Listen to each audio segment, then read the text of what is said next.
Hello बच्चों, कैसे हो आप सब। मैं आपका दोस्त आपका मेंटर समीर यादव। चलिए शुरू करते हैं बिना किसी देरी के क्लास 10 का chapter 2 that is acid base and salts. इस चैप्टर को हम टोटली 7 पार्ट में डिवाइड करके पढ़ेंगे। जैसे हमने फर्स्ट चैप्टर पढ़ा था उसको 6 पार्ट में डिवाइड करा था, ये चैप्टर थोड़ा बड़ा है तो इसको हम 7 पार्ट में डिवाइड करके पढ़ेंगे। ठीक है, तो पहला पार्ट होगा, फर्स्ट पार्ट होगा basics of acid and bases.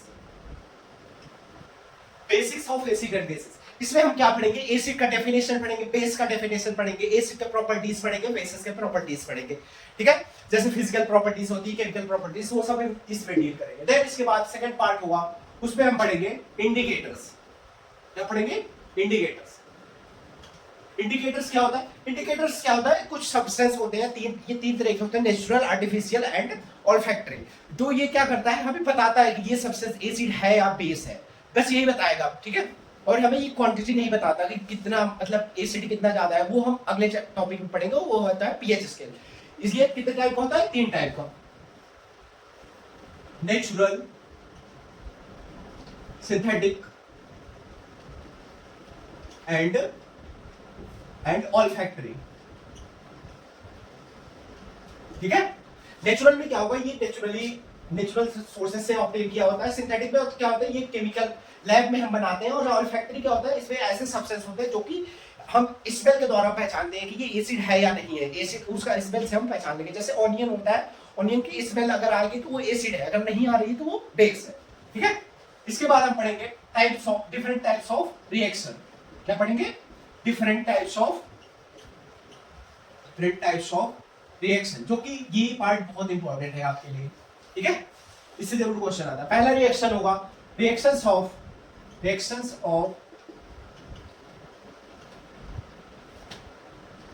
Of metal with acids and base. ठीक है, इसमें क्या होगा? जो मेटल होगा वो एसिड और बेस से रिएक्ट करेगा। इसमें क्या होगा? जो जब रिएक्शन होगा एसिड और बेस का मेटल के साथ, तो क्या बनाता है? सॉल्ट बनेगा और हाइड्रोजन गैस। यही हमें मेन इसमें पढ़ना होगा। और हाइड्रोजन गैस का टेस्ट देखेंगे। ठीक है, और कुछ एग्जांपल्स देखेंगे। देन इसके बाद हम दूसरा रिएक्शन होगा reactions of metal carbonate and metal hydrogen carbonate with acid. इसमें हम कैसे इसमें पढ़ेंगे? पहले metal carbonate, metal hydrogen carbonate होता क्या है, देन उसके बाद हम पढ़ेंगे ये प्रोडक्ट क्या बनाता है। ये बनाता है सॉल्ट, CO2 और H2O। ठीक है, जैसे ये सॉल्ट और हाइड्रोजन गैस बनाता है, ये सॉल्ट, H2O और CO2 बनाता है। देन इसके बाद पढ़ेंगे reactions of acid basis with each other. इस रिएक्शन को हम बोलते हैं न्यूट्रलाइजेशन रिएक्शन। कौन सा रिएक्शन? Neutralisation reaction. ठीक है, इसमें क्या होगा? हम एसिड बेस का रिएक्शन कराएंगे। इस रिएक्शन को हम न्यूट्रलाइजेशन रिएक्शन बोलते हैं। और एसिड बेस रिएक्शन होगा तो ये बनाता है सॉल्ट और H2O। क्या बनाता है? सॉल्ट और H2O। देन इसके बाद हम पढ़ेंगे reactions of metal oxide with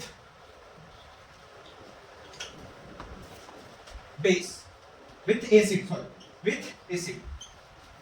ठीक है, जो मेटल ऑक्साइड हो, जनरली अगर आप पहले याद रखो, मेटल ऑक्साइड जो होता है वो बेसिक होता है। तो बेस जो होता है वो एसिड से रिएक्ट करता है। इसमें सिमिलर जैसे इसमें न्यूट्रलाइजेशन में प्रोडक्ट बनता है, इसमें भी सॉल्ट और वाटर बनेगा। सेम एसिड बेस, एक तरीके से एसिड बेसिक रिएक्शन होती है।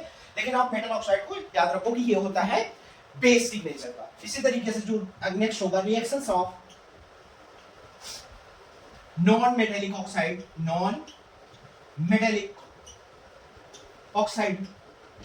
With base. जो नॉन मेटेलिक ऑक्साइड होता है वो उसका नेचर होता है एसिडिक, उसीलिए वो बेस से रिएक्ट कर रहा है।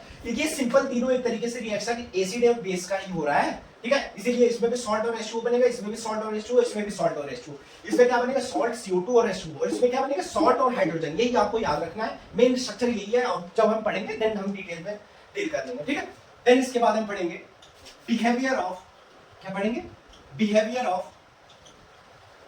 Of acid and acid basis with water. इसमें हम क्या पढ़ेंगे?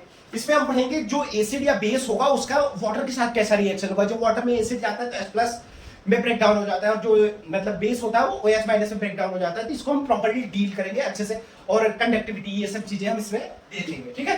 देन इसके बाद हम पढ़ेंगे pH scale and strength of acid and base. इसमें क्या पढ़ेंगे हम? पीएच स्केल के बारे में पढ़ेंगे, यूनिवर्सल इंडिकेटर क्या होता है वो पढ़ेंगे। देन इसके बाद स्ट्रेंथ ऑफ एसिड, मतलब weak acid, strong base, strong acid, ये सब के बारे में इसमें हम पढ़ेंगे, ठीक है। देन इसके बाद ये हमारा हो गया ओवरऑल जितना चैप्टर है ये पूरा हो गया। देन हम एक लास्ट पार्ट, अगर आपने मेरा फर्स्ट चैप्टर का वीडियो देखा होगा उसमें हम एक लास्ट पार्ट ऐड करके रखते हैं जिसमें हम क्या डिस्कस करते हैं? एनसीईआरटी का inside question and NCERT exercise question, ठीक है। ये हम क्या कैसे अब चैप्टर मूव ऑन करेंगे? ये जो एनसीईआरटी का एक्सरसाइज क्वेश्चन होगा, जैसे जैसे चैप्टर मूव ऑन करेगा उसके साथ हम डिस्कस करेंगे। लेकिन एनसीईआरटी का एक्सरसाइज वाले क्वेश्चन होगा ये, इसके लिए एक सेपरेट वीडियो होगा। तो देखो फर्स्ट पार्ट में हम कहां तक डील करेंगे? फर्स्ट पार्ट में हम basics of acid basis indicator, different types of reaction, यहां तक हम फर्स्ट पार्ट में डील करेंगे, ठीक है। देन सेकंड पार्ट में हम डील करेंगे ये behaviour of acid basis with water. Third part में हम डील करेंगे, सेकंड पार्ट में हम पूरा यहां तक डील करेंगे behaviour of acid basis and water and pH scale के लिए। देन थर्ड पार्ट में हम डील कर लेंगे एक्सरसाइज क्वेश्चन, ठीक है। चलिए हम स्टार्ट करते हैं basics of acid and bases. इसके बाद इसको आप नोट डाउन कर लो अपनी नोटबुक में। अगर आप नोट डाउन नहीं कर रहे हो तो आप मेरे टेलीग्राम पे ज्वाइन कर सकते हो, मैं आपको क्यूआर स्क्रीन पे दिखा दूंगा, देन वहां से आपको मेरा हैंड रिटन नोट्स मिल जाएगा, ठीक है। चलिए आई होप आपने नोट डाउन कर लिया होगा। चलिए अब पढ़ते हैं basics of acid and bases. इसमें हम पहले क्या पढ़ेंगे? एसिड।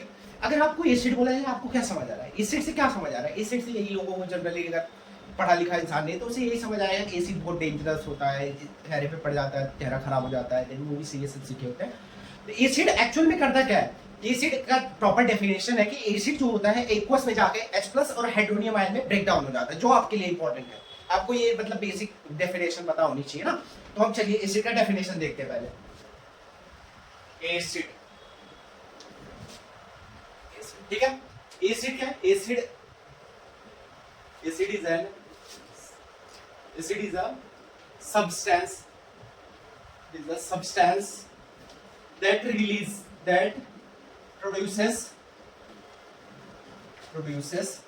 H+ को क्या बोलते हैं? हाइड्रोजन, और H3O+, इसको बोलते हैं हाइड्रोनियम आयन, ठीक है, याद रखिएगा। तो देखिए एसिड जो होता है वो एक्चुअल में H+ में ही ब्रेक डाउन होता है, लेकिन व्हाट इज जो इस मतलब एक्वस में क्या होता है, वो का मॉलिक्यूल बहुत ज्यादा होता है, तो वो मतलब H+ और H2O+ रिएक्ट करके H3O+ बना लेते हैं। वो अभी हम आगे पढ़ेंगे तो आपको क्लियर हो जाएगा। क्या है? Acid is a substance that produces H+ और H3O+ in aqueous solution। समझ आया? मतलब कोई सब्सटेंस होगा एसिड, उसको बोलेंगे जो कि क्या करेंगे H+ और H3O+ में ब्रेक डाउन हो जाएगा एक्वस में जाके, उसको हम एसिड बोलते हैं, ठीक है। ये आपको याद रखना है, H+ और H3O+, ये इसमें याद रखना है बस, ठीक है। इसका एग्जांपल क्या है? इसका एग्जांपल है HCl। अभी आपको पता नहीं होगा कि क्या होता है, इसलिए मैं आपको नोट करके दे रहा। इसको पढ़ते हैं हाइड्रोक्लोरिक एसिड, लेकिन आगे आपको मतलब याद रखिएगा कि धीरे HCl लिखा है तो हाइड्रोक्लोरिक एसिड होता है। जैसे और एग्जांपल H2SO4, इसको पढ़ते हैं सल्फ्यूरिक एसिड। क्या पढ़ते हैं? सल्फ्यूरिक एसिड, ठीक है। देन इसके बाद है नाइट्रिक एसिड, HNO3। क्या है? नाइट्रिक एसिड, HNO3, ये याद रखिएगा, मतलब NO3 मतलब याद रखिए, HNO3 है इसमें। देन इसके बाद एक CH3, एसिटिक एसिड, इसको क्या पढ़ते हैं? एसिटिक एसिड, ठीक है। तो अब देखिए ये एक्वस में जाके ये सारे क्या होंगे, इस फॉर्म में ब्रेक डाउन होते हैं। कैसे, ये H+, आप ये याद रखिएगा H+ में ब्रेक डाउन होगा तो जो कंपाउंड बनेगा वो अलग से एक नेगेटिव फॉर्म में बनेगा। जैसे देखो ये ब्रेक डाउन होगा H+ और Cl- में, ठीक है, समझ गए। अब देखिए आपको मैं ये H3O+ वाला केस क्लियर करता हूँ। ये क्या लिखा, क्यों लिखा है, जो H+ होता है ये वाटर, जब एक्वस में ब्रेक डाउन होगा तो वहां पे वाटर मॉलिक्यूल्स भी होंगे ना और प्रेजेंस, तो क्या करता है ये H+ क्या करता है, H+ जो है वाटर मॉलिक्यूल से रिएक्ट करके बना लेता है H3O+, इसको बोलते हैं हाइड्रोनियम आयन। तो इसीलिए हम या तो ये लिखते हैं या तो ये, मैक्सिमम वो H3O+ में ही प्रेजेंट होता है। एक्वस में मीडियम में अगर देखोगे तो उसमें H3O+ में, क्योंकि वो रिएक्ट कर जाता है, बहुत रिएक्टिव होता है ये H+, ठीक है।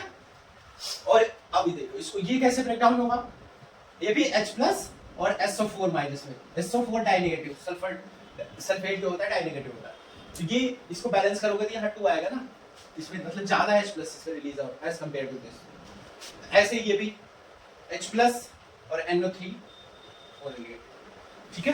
देन ऐसे ये भी ब्रेक डाउन होता है। ये इसलिए मैं आपको बता रहा क्योंकि आपको आइडिया होना चाहिए ना ये एसिड कैसे ब्रेक डाउन हो रहा है, और डेफिनेशन भी आपको ऐसे क्लियर हो जाएगा वीडियो में, ठीक है। चलिए अब पढ़ते हैं इसकी प्रॉपर्टीज। एसिड की कुछ प्रॉपर्टी होती है, क्या होती है एसिड की प्रॉपर्टीज, क्या होती है। पहला प्रॉपर्टी होता है एसिड जो होता है वो खट्टा होता है। कैसा होता है, खट्टा होता है। आप टेस्ट मत करिएगा लेकिन खट्टा होता है, ठीक है। एसिड जो होता है वो क्या करता है, ब्लू लिटमस को रेड में कन्वर्ट कर देता है, ब्लू लिटमस को रेड में। तो देखिए इस पॉइंट को मैंने कैसे याद कर रखा है, जो ब्लू होता है उसको रेड में, रेड मतलब क्या होता है, खतरा, खतरे, डेंजर का सिंबल होता है रेड ना। तो जो एसिड होता है इससे भी हमें एक तरीके से डेंजर, तो इसी से मैंने कंबाइन करके याद रखा है, मतलब रेड जो एसिड जो होता है खतरा और रेड में कन्वर्ट होगा। और जो एसिड का लास्ट प्रॉपर्टी होगा ये वाटरी फील हमें देगा टच करने पे, ठीक है। चलिए राइट डाउन। पहला प्रॉपर्टीज क्या है, एसिड्स आर सोर इन टेस्ट। कैसा होगा, सोर इन टेस्ट, ठीक है। दूसरा होगा asset turns blue litmus into red. ये ब्लू लिटमस पेपर को क्या करेगा, रेड में कन्वर्ट कर देगा, ठीक है। और थर्ड प्रॉपर्टीज है acids are watery in touch. जब इसको टच करोगे तो वाटरी में, आपको वाटर जैसे पानी नहीं टच करने फील होता है वैसा, ठीक है। ये आपको याद रखिएगा, मतलब रेड ब्लू को रेड में कन्वर्ट करता है, याद रखिए। भूल जाते हैं बच्चे, कंफ्यूज हो जाते हैं, मतलब इसी से आप याद रखिएगा। एसिड जो होता है डेंजर होता है, डेंजर का सिंबल रेड होता है, रेड में कन्वर्ट हो जाएगा। यही इससे मतलब आप याद रखोगे देन आपको याद रहेगा। अगर आप इन्हें एसिड लगा के लिया तो बेस का इससे जस्ट पूछ रहा, ठीक है। चलो इसको नोट डाउन कर लो, इसके बाद बेस का देखेंगे, ओके। चलो बेस का, बेस भी ऐसे ही हम पढ़ेंगे, उसका डेफिनेशन पढ़ेंगे, उसकी प्रॉपर्टीज पढ़ेंगे, उसका और ऐसे ब्रेक डाउन कर लेंगे जैसे इसको आयन में ब्रेक डाउन कर लिया था, ठीक है। फिर उसके बाद एल्कली पढ़ेंगे, एल्कली होता क्या है, थोड़ा सा बेस और एल्कली में डिफरेंस होता है वो देखेंगे, ठीक है। चलिए बेस पढ़ते हैं। बेस क्या है, बेस से आपको क्या समझ आ रहा है, जैसे बेस, अगर बेस क्या होगा, जैसे एसिड जो H+ में ब्रेक डाउन हो रहा है तो सिंपल ये क्या होगा, OH- में ब्रेक डाउन होगा, बस ये डिफरेंस है। चलिए देखते हैं। Base is a substance, base क्या है, सब्सटेंस है that produces OH minus hydroxide. इसको क्या पढ़ते हैं, हाइड्रोक्साइड। अब से याद रखिएगा, hydroxide ion in aqueous solution, clear है। मतलब क्या होता है, ये जो बेस होता है वो सब्सटेंस है जो कि OH माइनस में ब्रेक डाउन हो जाता है, मतलब एक्वस में जाने के बाद उसमें ब्रेक डाउन होता है। इसका एग्जांपल देखते हैं, फिर उससे ज्यादा क्लियर हो जाएगा आपको। जैसे फर्स्ट ग्रुप का मेंबर ले लीजिए, hydroxide, sodium hydroxide, potassium hydroxide. Symbol आपको क्लियर है कि नहीं, ये बताओ। अगर आपने मेरा फर्स्ट लेक्चर, मतलब फर्स्ट चैप्टर का लेक्चर देखा होगा, उसमें मैंने होमवर्क दिया था कि 1 to 30 एलिमेंट तक आपको याद होना चाहिए, symbol, atomic number, atomic mass. अगर अभी भी नहीं याद है तो एक बार और चार्ज दे रहा है, याद कर लो पक्का, और कमेंट में जरूर लिखना कि एचडब्ल्यू कंप्लीट हुआ कि नहीं, ठीक है। चल ये क्या है, sodium hydroxide, sodium hydro oxide क्या है, सोडियम हाइड्रोक्साइड। और ये क्या है, पोटेशियम हाइड्रो ऑक्साइड। ये देख रहे हो नहीं, मतलब अच्छा चलो, जैसे देखो ये फर्स्ट ग्रुप के मेंबर की हाइड्रोक्साइड है, और सेकंड ग्रुप का ले लेते हैं कैल्शियम हाइड्रोक्साइड, मैग्नीशियम हाइड्रोक्साइड। ये क्या है, कैल्शियम हाइड्रो ऑक्साइड, ठीक है। Magnesium hydroxide, magnesium hydro oxide, ठीक है। तो देखो अब इसका देख लेते हैं, एक और एग्जांपल लेते हैं जो सबसे वीक एसिड होता है, याद रखिएगा सबसे वीक एसिड। ये सारे स्ट्रांग है, अभी वीक और स्ट्रांग वाला है, जब हम आगे आई थिंक फोर्थ या जो फिफ्थ पार्ट है जहां behaviour of acid and base देखेंगे उसमें आपको बहुत ज्यादा क्लियर मतलब प्रॉपर डिफाइन करके बताऊंगा कि स्ट्रांग एसिड स्ट्रांग बेस क्या होता है, ये सारे उसमें है, ठीक है। एक आप लिख लीजिए अमोनियम हाइड्रोक्साइड, इसको क्या पढ़ते हैं, अमोनियम हाइड्रो ऑक्साइड, ठीक है। अब देखिए इसका ब्रेकडाउन कैसे होता है, तो एक्वस में जाने के बाद जो ये होता है ये Na+ और OH- में ब्रेकडाउन होगा, और ये कैसे ब्रेकडाउन होगा, पोटेशियम प्लस OH- में ब्रेकडाउन हो जाता है, और ये calcium di positive sorry OH और नेगेटिव, ये तो होगा, ठीक है। मैग्नीशियम डाई पॉजिटिव और OH और नेगेटिव, और ये अमोनियम प्लस और OH-, ऐसे ये एक्वस में जाने के बाद ब्रेकडाउन हो जाता है। ये आपको बहुत ज्यादा मतलब ध्यान रखना चाहिए कि ब्रेकडाउन कैसे हो रहा है, क्योंकि जब आगे हम पढ़ेंगे तो आपको बहुत ज्यादा रिक्वायरमेंट होगी कि ब्रेकडाउन कैसे हो रहा है, ठीक है। देन अब इसके बाद इसकी प्रॉपर्टीज पढ़ लेते हैं। इससे आपको क्या होगा, मतलब आपको डेफिनेशन पता चल गई, एग्जांपल्स इससे आपको फील हो गया ना, ये मतलब यही हम आगे चलते चैप्टर में डील करने पड़े वाले हैं, जैसे एसिड का भी आपको डेफिनेशन एग्जांपल प्रॉपर्टीज पता चलेगा। चलिए इसकी प्रॉपर्टीज देख लेते हैं क्या है इसकी प्रॉपर्टीज। चलिए इसमें प्रॉपर्टीज क्या होगा, जो बेसेस होते हैं ये बिटर इन टेस्ट होते हैं, बिटर मतलब कड़वा, ये कड़वा टेस्ट में होते हैं, और बेस जो होते हैं ये जैसे वो वाटरी एसिड क्या था, वाटरी फील दे रहा था, ये क्या देगा हमें, ये हमें देगा सोपी टाइप का, जैसे सोप नहीं, सोप का सॉल्यूशन जैसे बन जाता है नहाते वक्त, तो सोप पानी में डाल दोगे तो वो सोप ऐसे टाइप की फील देगा। और ये क्या करेगा, ये इंपॉर्टेंट है, मतलब ये ब्लू लिटमस रेड लिटमस को ब्लू में कन्वर्ट करेगा। कैसे ये मैंने क्लियर किया, क्योंकि मैंने एसिड का क्लियर कर रखा था अपने माइंड में, तो इससे जस्ट अपोजिट है ये, ठीक है। चलिए देखो bases are bitter in taste. अब आप एसिड से कंपेयर कर रहे हो तो आपको दिख रहा होगा properly, bases are bitter in taste. Then इसके बाद है bases turns red litmus paper into blue litmus, ठीक है। इसके बाद एक और प्रॉपर्टीज है, बेसिस और सोपी इन टच, ठीक है। सोपी इन टच की तो आप नहाते हो, मतलब आपको लगता होगा मेरे जैसे नहाते तो ये लोग छोटे नहीं नहाते, तो बच्चे होते हैं नहीं नहाते, लेकिन रोज नहाना चाहिए, ठीक है। चलो अब इसके बाद देखते हैं एल्कली क्या होता है, ठीक है। जैसे हम जनरली क्या करते हैं, अगर किसी से पूछोगे वो एल्कली और बेस में मतलब इतना सिमिलर जानते नहीं, जैसे जनरली हम यूज भी कर लेते हैं एल्कली बेस कॉमनली, मतलब सेम ही होता है, लेकिन कुछ डिफरेंस होते हैं। देखिए जो एल्कली, पहले हम डेफिनेशन देखते थे और आपको पढ़ाते हैं, ठीक है। एल्कली आर सब्सटेंस, ये सब्सटेंस है,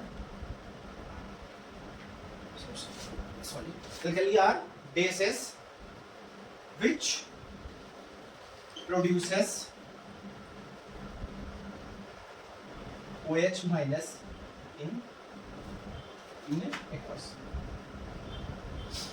एल्कली क्या है, वो सब्सटेंस है जो OH- एक्वस में देगा। बेस भी तो यही है, लेकिन कुछ जो बेसिस होते हैं ना वो OH- नहीं देते, वो एज सच इतना इंपॉर्टेंट नहीं है, लेकिन आपको पता होना चाहिए, इसलिए कुछ बेसिस होते हैं जो OH- नहीं देते, ठीक है। तो इसका एग्जांपल पहले देख लेते हैं, इसका एग्जांपल भी यही होगा, क्योंकि वही ना कह रहा है जो OH- देती है, इतना तो दे ही है, जैसे एग्जांपल लिख लेते हैं। अभी देखो अभी आप क्लियर हो जाएगा, अभी देखना देखो NaOH KOH और QE, ठीक है। तो देखो अब ये सवाल आएगा कि होता कौन नहीं है ना, ये भी तो आपको पता होना चाहिए, नहीं हो रहा हो। जो मेटल की ऑक्साइड होती है वो बेस होता है, लेकिन वो एल्कली नहीं होता, जैसे कॉपर ऑक्साइड, ये बेस है, ये बेस है बट एल्कली नहीं है, ठीक है। तो आपको क्लियर हो गया होगा कि एल्कली क्या होता है, बेस क्या होता है, ठीक है। ये कॉपर ऑक्साइड बेस है लेकिन एल्कली नहीं, ठीक है। इससे आपको एक सेंटेंस बताता हूँ जो मैथ में भी होता है कि all alkali are bases but are bases are not alkali.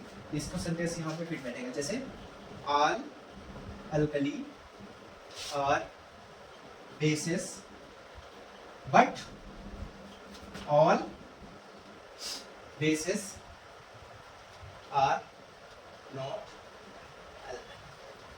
समझ गए?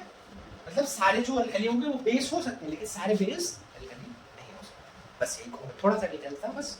ठीक है, ऐसा हम इतना ध्यान भी नहीं देते, लोग यूज कर लेते हैं अल्कली बेस फॉर्मूले, आप भी यूज कर सकते हैं लेकिन आपको ध्यान मतलब क्लियर होना चाहिए।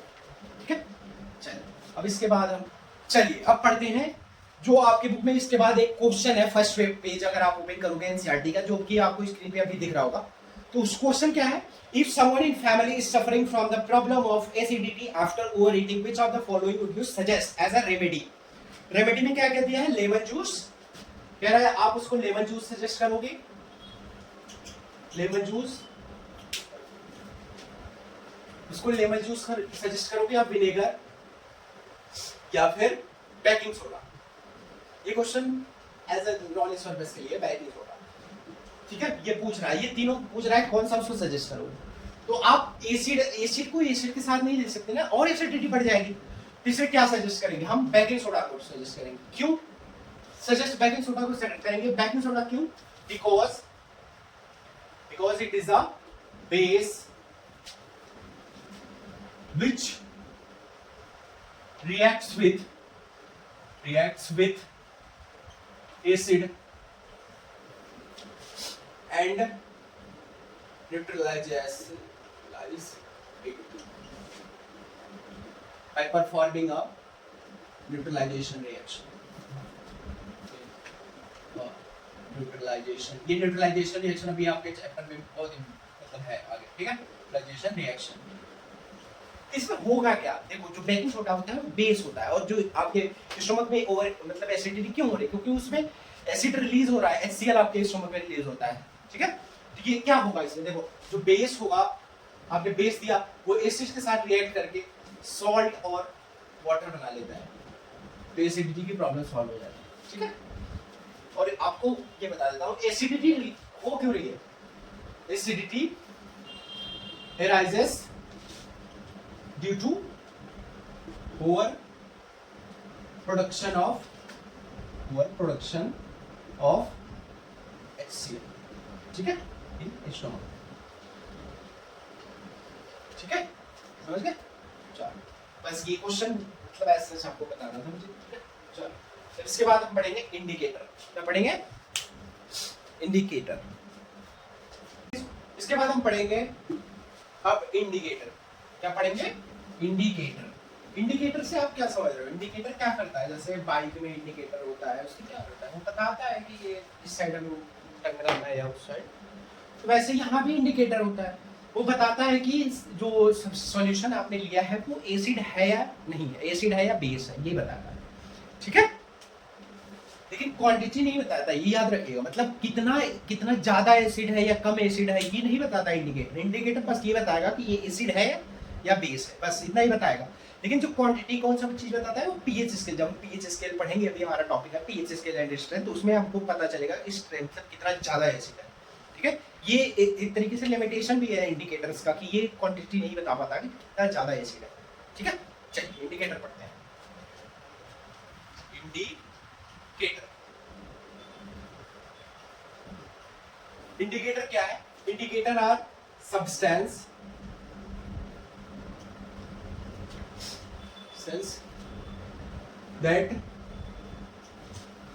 that tells about solution whether it is acidic or basic by changing its color और ऑर्डर। ऑर्डर मतलब क्या होता है, स्मेल। ठीक है, ये बताएगा कैसे, मतलब कुछ तो होगा इसमें। क्या करेगा ये, या तो कलर को चेंज कर लेगा, मतलब पिंक होगा, कलरलेस हो जाता है, अलग अलग है, अभी हम पढ़ेंगे तब क्लियर हो जाएगा। या तो ऑर्डर मतलब स्मेल ही चेंज हो जाएगी, मतलब स्मेल करता रहेगा, स्मेल बंद हो जाएगा, कुछ ऐसे हैं। ठीक है, अभी हम पढ़ेंगे तब क्लियर हो जाएगा। चलो अब देखते हैं इसका टाइप कितना है। ये 3 टाइप के होते हैं। क्या, कितने टाइप के, 3 टाइप्स के। जो इंडिकेटर्स होते हैं वो 3 टाइप के होते हैं, ठीक है। पहला क्या है, नेचुरल इंडिकेटर। क्या है? Natural indicator. क्या है? Natural indicator. इससे आपको आइडिया तो लग रहा होगा कि ये नेचर से कुछ रिलेटेड होगा। तो ये इंडिकेटर जो होता है ये नेचर के द्वारा, नेचर से हम ऑब्टेन करते हैं, ठीक है। इसके बाद है सिंथेटिक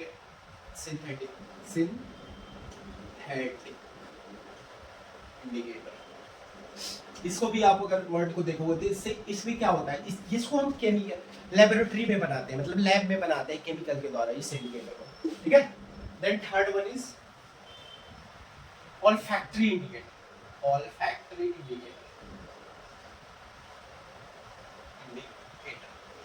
ये क्या होता है? olfactory इंडिकेटर जो होता है ये हमें स्मेल से बताता है कि अगर हम उस सब्सटेंस को स्मेल करेंगे तो हमें बता देगा एसिड है या नहीं है, एसिड है या बेस है, ठीक है। चलिए टाइप हो गया। अब देखते हैं इसका डेफिनेशन, हम तीनों का डेफिनेशन देख लेंगे, इसके एग्जांपल्स देख लेंगे। कुछ एग्जांपल्स होंगे उसको डिटेल में देखना है, कुछ एग्जांपल्स होंगे उसको ऐसे आपको नाम पता होना चाहिए। चलिए नेचुरल इंडिकेटर्स पढ़ते हैं। Indicators obtained from natural source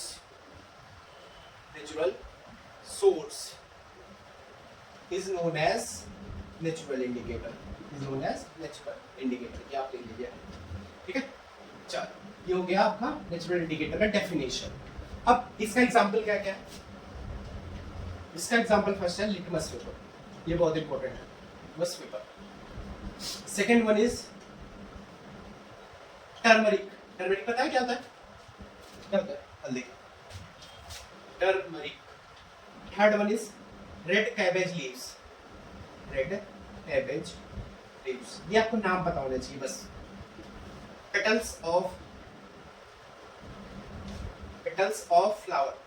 जो फ्लावर का पेटल्स होता है वो भी जो तीन आपकी बुक में दे रखा है, इसलिए मैं बता रहा है, तो भी नाम तो पता होना चाहिए, जो बुक में दे रखा है। मैं तो इंपॉर्टेंट तो नहीं है, इतना तो मुझे पता है, लेकिन जब नाम दिया है तो बुक में तो हम क्योंकि हम एनसीईआरटी को लाइन टू लाइन कवर कर रहे हैं, तो हमें सारा कुछ कवर कर रहा है, ठीक है। कौन कौन से फ्लावर्स हैं? 3 फ्लावर है। पहला है हाइड्रेंजिया, सेकंड है पिट्यूनिया, जेरेनियम, थर्ड है जेरेनियम। ये इंपॉर्टेंट है नहीं, बस आप एक बार पढ़ रहे हो तो सारा कुछ जब पढ़ के हो तो डिटेल में जाओगे, ठीक है। इन दोनों को हम पढ़ेंगे आगे, बस इन तीनों और इन दोनों को हम नहीं पढ़ेंगे क्योंकि इनका नाम बस हमें पता होना चाहिए, और इन दोनों को भी हम डिटेल में पढ़ेंगे, ठीक है। और थर्ड इसका सिंथेटिक का डेफिनेशन क्या है? सिंथेटिक इंडिकेटर्स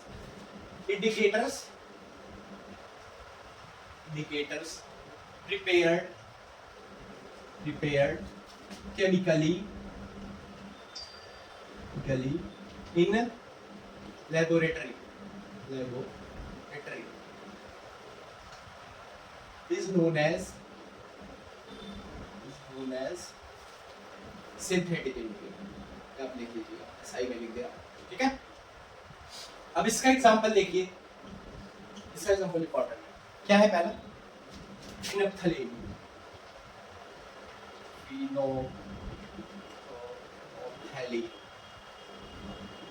इसको ध्यान रखिएगा। फिनोप्थलीन लिखते हैं, फिनो ऐसे पढ़ते तो लिखते तो एल भी है, साइलेंट है, फिनोप्थलीन ऐसे याद रखिएगा, एक्चुअली याद है बच्चे से नहीं लगेगा, ठीक है। ये करता क्या है? देखिए ये क्या करेगा? When solution is solution. अब क्या होगा? सॉल्यूशन या तो एसिडिक होगा या तो बेसिक होगा। ये देखिए एसिड में क्या होता है? ये कलरलेस हो जाता है। क्या हो जाए? कलरलेस। और बेसिक में क्या होगा? पिंक कलर का हो जाता है, ठीक है। मतलब एसिड में जो कलरलेस हो जाता है, बेसिक में ये पिंक कलर शो कर देता है। जैसे एसिड का सॉल्यूशन होगा, सॉल्यूशन में आप फिनोप्थलीन डालेंगे, अगर वो सॉल्यूशन एसिड होगा तो वो कलरलेस हो जाएगा सॉल्यूशन, अगर वो सॉल्यूशन बेसिक होगा तो वो पिंक कलर का कन्वर्ट हो जाएगा, ठीक है। याद रखिएगा। चलिए अब दूसरा एग्जांपल देख लेते हैं इसका, मतलब सिंथेटिक इंडिकेटर का। Methyl orange.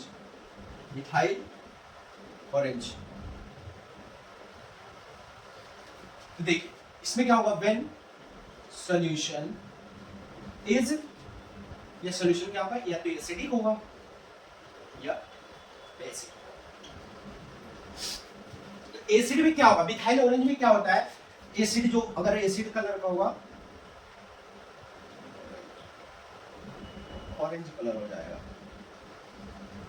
येलो। देखो यहाँ मैंने कैसे याद कर रखा है, देखो मैं जो मुझे पता है बच्चों को इसमें कंफ्यूजन होती है, मुझे भी होती है जब मैंने पढ़ा था 10th में, तो मैंने कैसे याद कर रखा।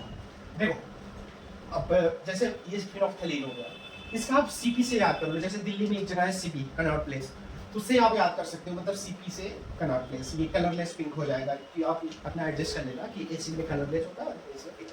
फिनोल्फथलीन का सीपी से याद कर लो, ठीक है। और मिथाइल ऑरेंज का देखो, इसमें ऑरेंज यहाँ पे है, मतलब ओ आर और वाई दिया है इसमें, देखो मतलब ये देखो वाई और ओ से मतलब तो वो कर लो, और ये याद रखना कि वाई जो है लास्ट में रहेगा और ये इसमें, ठीक है, याद रखना है, समझे कि नहीं, मतलब मिथाइल ऑरेंज के अंदर ही वाई है, वाई से येलो होता है, येलो जो बेस में होगा और ऑरेंज है ऐसे, ठीक है। चल अब ये हो गया, अब हम ऑल्फैक्टरी वाला डील करते हैं। ऑल्फैक्टरी इंडिकेटर क्या होता है, द सब्सटेंस whose वह सब्सटेंस जिसका ऑर्डर में I smell change in presence of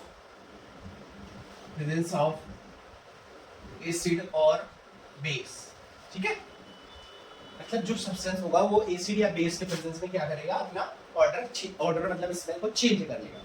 इसका एग्जांपल अब देखते हैं, इसका एग्जांपल है फर्स्ट है एग्जांपल ऑनियन, सेकंड है ऑनियन मतलब प्याज, ऑनियन, सेकंड है वनीला फ्लेवर, इसका फ्लेवर जो वनीला होगा वो, ठीक है। थर्ड है क्लोव ऑयल, क्लोव मतलब पता है क्या होता है, क्लोव मतलब, क्लोव मतलब लौंग जो नहीं होती खाने में मतलब डालते हैं वो होती है मसाले में, उसी को क्लोव ऑयल, उसी से बनता है मतलब क्लोव ऑयल, ठीक है। ठीक, इसमें क्या होगा देखो, जो एसिड अगर ऑनियन को लोगे, मतलब ऑनियन का जो मतलब ऑनियन लोगे तो उसमें क्या होगा, एसिड वाली कंडीशन, जब सॉल्यूशन जो होगा एसिडिक होगा या सॉल्यूशन जब बेसिक होगा, इसमें क्या होगा, जो उसका ऑनियन का स्मेल होता है, तो उसमें अगर मतलब सॉल्यूशन एसिड हुआ, उससे जब डालोगे तो क्या होगा, स्मेल, ये क्या करेगा, स्मेल एज यूजुअल, मतलब एज यूजुअल, जैसे वो ऑनियन होगा वो पहले जैसे स्मेल करता रहेगा, वो तब भी एसिडिक कंडीशन होने के बाद भी वैसे ही स्मेल करेगा। लेकिन बेस में क्या होगा, सप्रेस्ड स्मेल, जब बेसिक कंडीशन होगी तो स्मेल जो होगा थोड़ा कम हो जाएगा, थोड़ा कम हो जाएगा, ये मान सकते हो, ठीक है। फिर उसके बाद अगर वनीला फ्लेवर में होगा, एसिडिक कंडीशन में क्या होगा, स्मेल एज यूजुअल, स्मेल ये भी वैसे ही महकेगा एज यूजुअल। लेकिन बेसिक कंडीशन में क्या होगा, स्मेल रिमूव, डिफरेंस याद रखिएगा, मतलब ऑनियन में क्या होता है उसमें सप्रेस करेगा, थोड़ा कम हो जाएगा, लेकिन जो वनीला में होगा इसमें क्या होगा, स्मेल खत्म ही हो जाएगी, आएगी ही नहीं। इसमें क्या होगा, इसमें ऑनियन की तरह होगा, एसिडिक कंडीशन और बेसिक में क्या होगा, smell as usual, smell suppress, इसका याद रखिएगा, ऑनियन और क्लोव ऑयल का सेम है और इसका थोड़ा डिफरेंस है, मतलब इसमें एकदम खत्म हो जाती है इसका बेसिक कंडीशन और इसमें मत सारे वैसे ही है, ठीक है। चलो इसको नोट डाउन कर लीजिए आप। इसके बाद हम पढ़ेंगे लिटमस पेपर को थोड़ा डिटेल में और टर्मरिक को थोड़ा डिटेल में, फिर इसके बाद एक टेबल बना के दूंगा जिसमें आप पूरा उसमें आपको क्लियर हो जाएगा, ठीक है। चलो नोट डाउन हो गया। चलो अगर नोट्स अभी भी कह रहा अगर नहीं बना रहे होगे, मैं टेलीग्राम का QR लगा दूंगा, उससे आप ज्वाइन होगे, वहाँ से मेरा हैंड लेकर नोट्स ले लेना। वैसे तो मैं चाहूँगा कि आप नोट्स बनाओ, बनाना चाहिए ना, तो खुद ही मिनट से बहुत ज़्यादा समझ आता है, हमें कहाँ क्या गलती हो रही है उससे पता होगा ना, इसलिए कहते हैं। अभी भी नहीं बना रहे हो, नहीं बना रहे हो तो ऑप्शन है तुम्हारे पास, ठीक है। चलिए अब हम पढ़ते हैं लिटमस पेपर को डिटेल में। क्या पढ़ते हैं, लिटमस पेपर। देखिए लिटमस पेपर है क्या, लिटमस पेपर एक फिल्टर पेपर की तरह पेपर होता है, मतलब ये एब्जॉर्ब करने वाला फिल्टर पेपर होता है। ये करता क्या है, इसमें हम करते क्या है, मतलब जो एक पर्पल डाई होती है उसको हम फिल्टर पेपर को ट्रीट करते हैं उससे, फिर ये पर्पल डाई हम कहाँ से ऑब्टेन करते हैं, लाइकेन से। आपकी बुक में भी दिया है, येलो कलर का बॉक्स होगा, उसको स्क्रीन पे दिखा दूंगा मैं। तो वहां से ऑब्टेन करके मतलब हम पर्पल डाई से इस पेपर को ट्रीट करते हैं, देन हम एज अ इंडिकेटर इसको यूज करते हैं।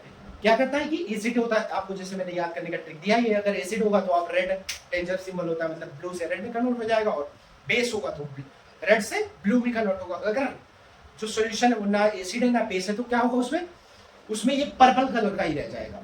जो ये पेपर होगा लिटमस पेपर वो पर्पल कलर का हो जाएगा, तो ये याद रखिएगा। चलिए इसका डेफिनेशन देखते हैं, देन इसका मतलब कंडीशन देख लेंगे, देन क्वेश्चन करेंगे। ठीक है, क्या litmus paper is a absorbent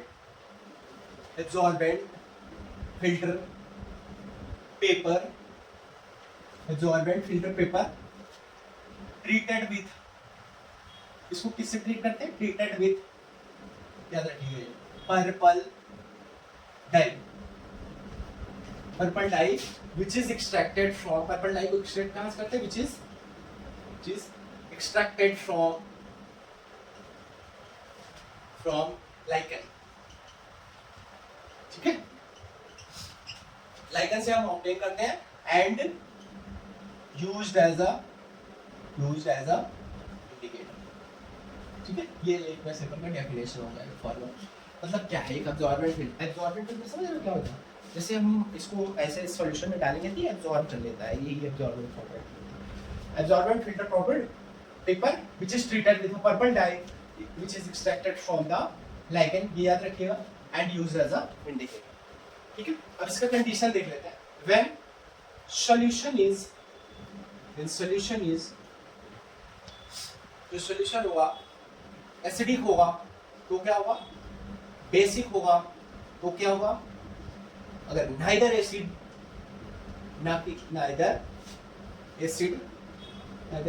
और बेस तो क्या कंडीशन होती है। एसिडिक में क्या होगा, blue litmus change into red. Danger से अगर आपने याद कर लिया तो लाइफ टाइम का भी नहीं है। और इसमें क्या होगा, red litmus change into a blue, मतलब वही चीज है। और इसमें क्या होगा,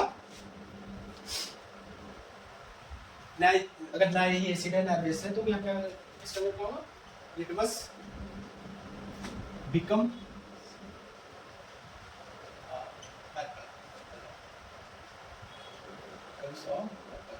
पर्पल कलर है, वो पर्पल कलर को डाई लगी तो पर्पल कलर का होगा ही, तो उसी कलर को रह जाता है। ठीक है, क्लियर है ना ये पॉइंट। अब मैं एक क्वेश्चन दे रहा हूं, क्वेश्चन क्या, हाँ क्वेश्चन ही कह सकते हो, उससे आपको और ज्यादा क्लियरेंस मिल जाएगा। देखो इधर हम कलर लिख लेते हैं, इधर सॉल्यूशन लिख लेते हैं। मान लो सॉल्यूशन है एसिडिक और सॉल्यूशन है बेसिक। हम आपको दिया है मैंने रेड लिटमस पेपर, तो क्या कंडीशन होगी बताओ। मैंने आपको रेड लिटमस पेपर दिया है, उस कंडीशन में एसिडिक में क्या होगा बताओ, सोचो। एसिड में क्या होगा, अगर एसिड वाले सॉल्यूशन में आपने रेड लिटमस पेपर डाला तो क्या होगा, नो चेंज, कोई चेंज नहीं आएगा, वो चेंज ही नहीं होगा कलर उसका। ठीक है, और अगर आपको मैंने ब्लू कलर का दिया तो वो क्या होगा, चेंज हो जाएगा, चेंज इनटू, ऐसे लिख सकते हैं, टर्न्स इनटू रेड। समझे। इसी तरीके से जैसे अगर मैंने आपको दिया ब्लू लिटमस पेपर, इधर मैंने लिख दिया कलर, इधर लिख दिया सॉल्यूशन, इधर लिख दिया कलर। ठीक है, तो अगर सॉल्यूशन एसिडिक है और सॉल्यूशन या तो बेसिक है तो ब्लू क्या होगा बताओ, किसमें कन्वर्ट होगा, सोचो। इसी तरीके से वो भी है, जो ब्लू होता है वो रेड में कन्वर्ट होगा, कब होगा, इसमें होगा ना, टर्न्स इनटू रेड। इसमें क्या होगा, नो चेंज, ऐसा ब्लू ही बना रहेगा, बेस में डालो, बेसिक वाली सॉल्यूशन में डालो। समझ गए। इससे आपको एकदम क्लियर हो गया होगा कि वो क्या रहा है, मतलब अगर ब्लू कलर का डाला आपने एसिड में तो वो कन्वर्ट हो रहा है, अगर बेसिक में डाल दिया तो वो चेंज ही नहीं। ठीक है। इसके बाद हम पढ़ेंगे टर्मरी का, ये लिटमस पेपर का इतना ही आपको क्लियर होना चाहिए। इसके बाद हम पढ़ेंगे टर्मरी। टर्मरिक क्या है? Turmeric is a natural indicator, एक नेचुरल इंडिकेटर है which is used to indicate whether solution is acidic or basic। ठीक है, इसमें क्या होगा, मतलब एक नेचुरल इंडिकेटर है जो इंडिकेट करता है वेदर सॉल्यूशन जो है एसिडिक है या बेसिक। तो इसमें कैसे कर पता क्या करेगा, देखो when solution is, अगर सॉल्यूशन क्या है एसिडिक है,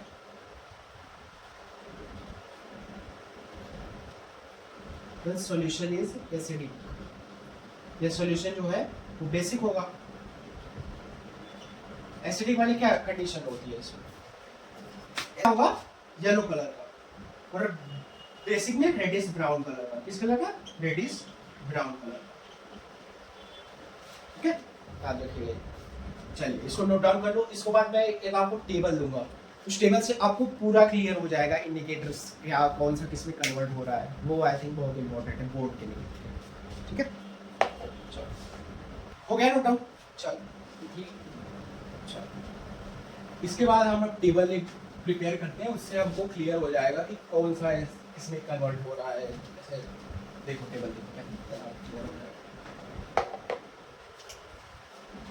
पहले टेबल में होगा इंडिकेटर, इसमें क्या होगा सेकंड वाली एसिडिक कंडीशन होगी, इसमें क्या होगा बेसिक कंडीशन। पहला ले लेते हैं रेड लिटमस पेपर,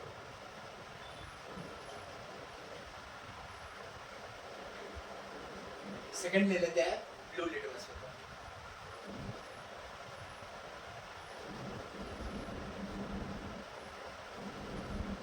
थर्ड ले लेते हैं टर्मरिक,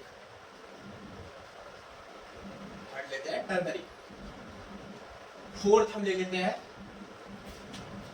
फिनोप्थेलिन,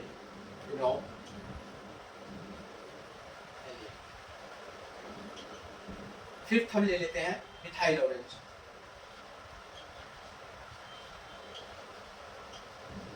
अब आपको इसमें बताना है कि कौन सा एसिडिक कंडीशन में क्या होगा, मतलब कौन सा चेंज होगा कौन सा नहीं, किसमें।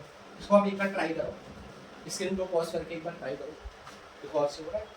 देखो चलो मैं बताता हूँ, ठीक है। तो रेड क्या होगा, एसिडिक अगर कंडीशन होगी तो रेड क्या होगा, नो चेंज ना, चेंज नहीं होगा। अगर एसिडिक कंडीशन होगी तो कैसे वो चेंज होगा, और अगर बेसिक कंडीशन होगी तो वो ब्लू में चेंज हो जाएगा। ठीक है, रेड जो होता है वो ब्लू में एसिड में चेंज हो जाता है।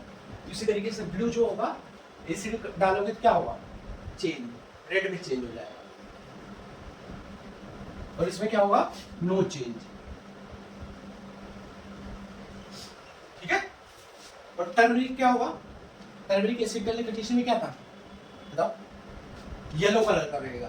येलो कलर का होता है ना एसिड टर्मरिक, तो ये येलो कलर का ही रह जाएगा। ठीक है, इसके बाद टर्मरिक इसमें किस बेसिक में रेडिश ब्राउन, ठीक है। और फिनोप्थेलिन किस कलर में कन्वर्ट हो रहा था, जैसे मैंने आपको बताया था सीपी, मतलब इसमें एसिडिक कंडीशन में कलरलेस हो जाएगा, ये हो जाएगा कलरलेस, और इसमें बेसिक कंडीशन में पिंक। और इसका क्या था, मैंने आपको बताया था ना, यहाँ वाई है, यहाँ आर है, यहाँ रेड हो जाएगा। ये उल्टा हो रहा है, याद रखिएगा, कंफ्यूज मत हो जाइएगा। यहाँ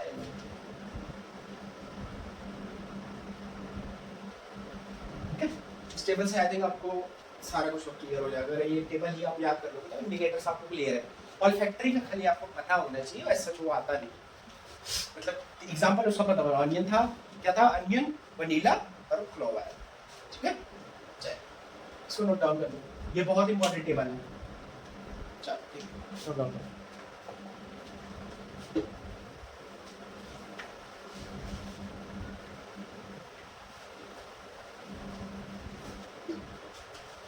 अब एक करते हैं एनसीईआरटी का इनसाइड क्वेश्चन। क्या करेंगे? एनसीईआरटी का इनसाइड क्वेश्चन। पहला क्वेश्चन क्या है? बुक में आप पढ़ो, आपको स्क्रीन पे दिख रहा हो। You have been provided with 3 test tube. आपको 3 टेस्ट ट्यूब दिया गया, कह रहा है क्वेश्चन क्या कह रहा है? आपको 3 टेस्ट ट्यूब दिया गया है, ठीक है? ये होगा टेस्ट ट्यूब मान लो, ठीक है? आपको 3 टेस्ट ट्यूब दिया है।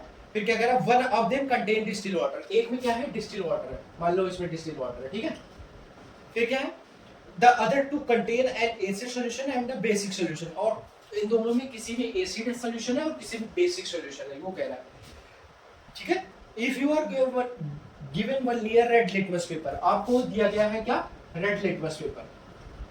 आपको दिया गया है रेड लिटमस पेपर, ठीक है? समझे? मतलब ये एक में टेस्ट दिया गया, एक में डिस्टिल वाटर है और एक इन दोनों में से किसी में एक एसिड है, किसी में बेस है, ये बताया नहीं है किसमें। और आपको दे दिया है रेड लिटमस पेपर। फिर क्या कह रहा है? How will you identify the content of each test tube. अब आपको बताना है किसमें, इस रेड लिटमस पेपर की हेल्प से, कि किसमें एसिड है, किसमें बेस है, किसमें डिस्टिल वाटर है। तो रेड दिया है, रेड क्या करता है? रेड ब्लू में कन्वर्ट हो जाएगा। कब कन्वर्ट होगा? देखो मैं आपको पहले इसका कॉन्सेप्ट समझा रहा क्या है। ये रेड दिया है, रेड को हम क्या करेंगे? हम पहले तीनों में एक एक मतलब टेस्ट ट्यूब में क्या करोगे? रेड लिटमस पेपर डालोगे, तो इसमें तो क्या होगा? इसमें कोई कलर चेंज नहीं होगा। लेकिन अगर इसमें डालोगे, मान लो ये एसिड था होगा, ठीक है?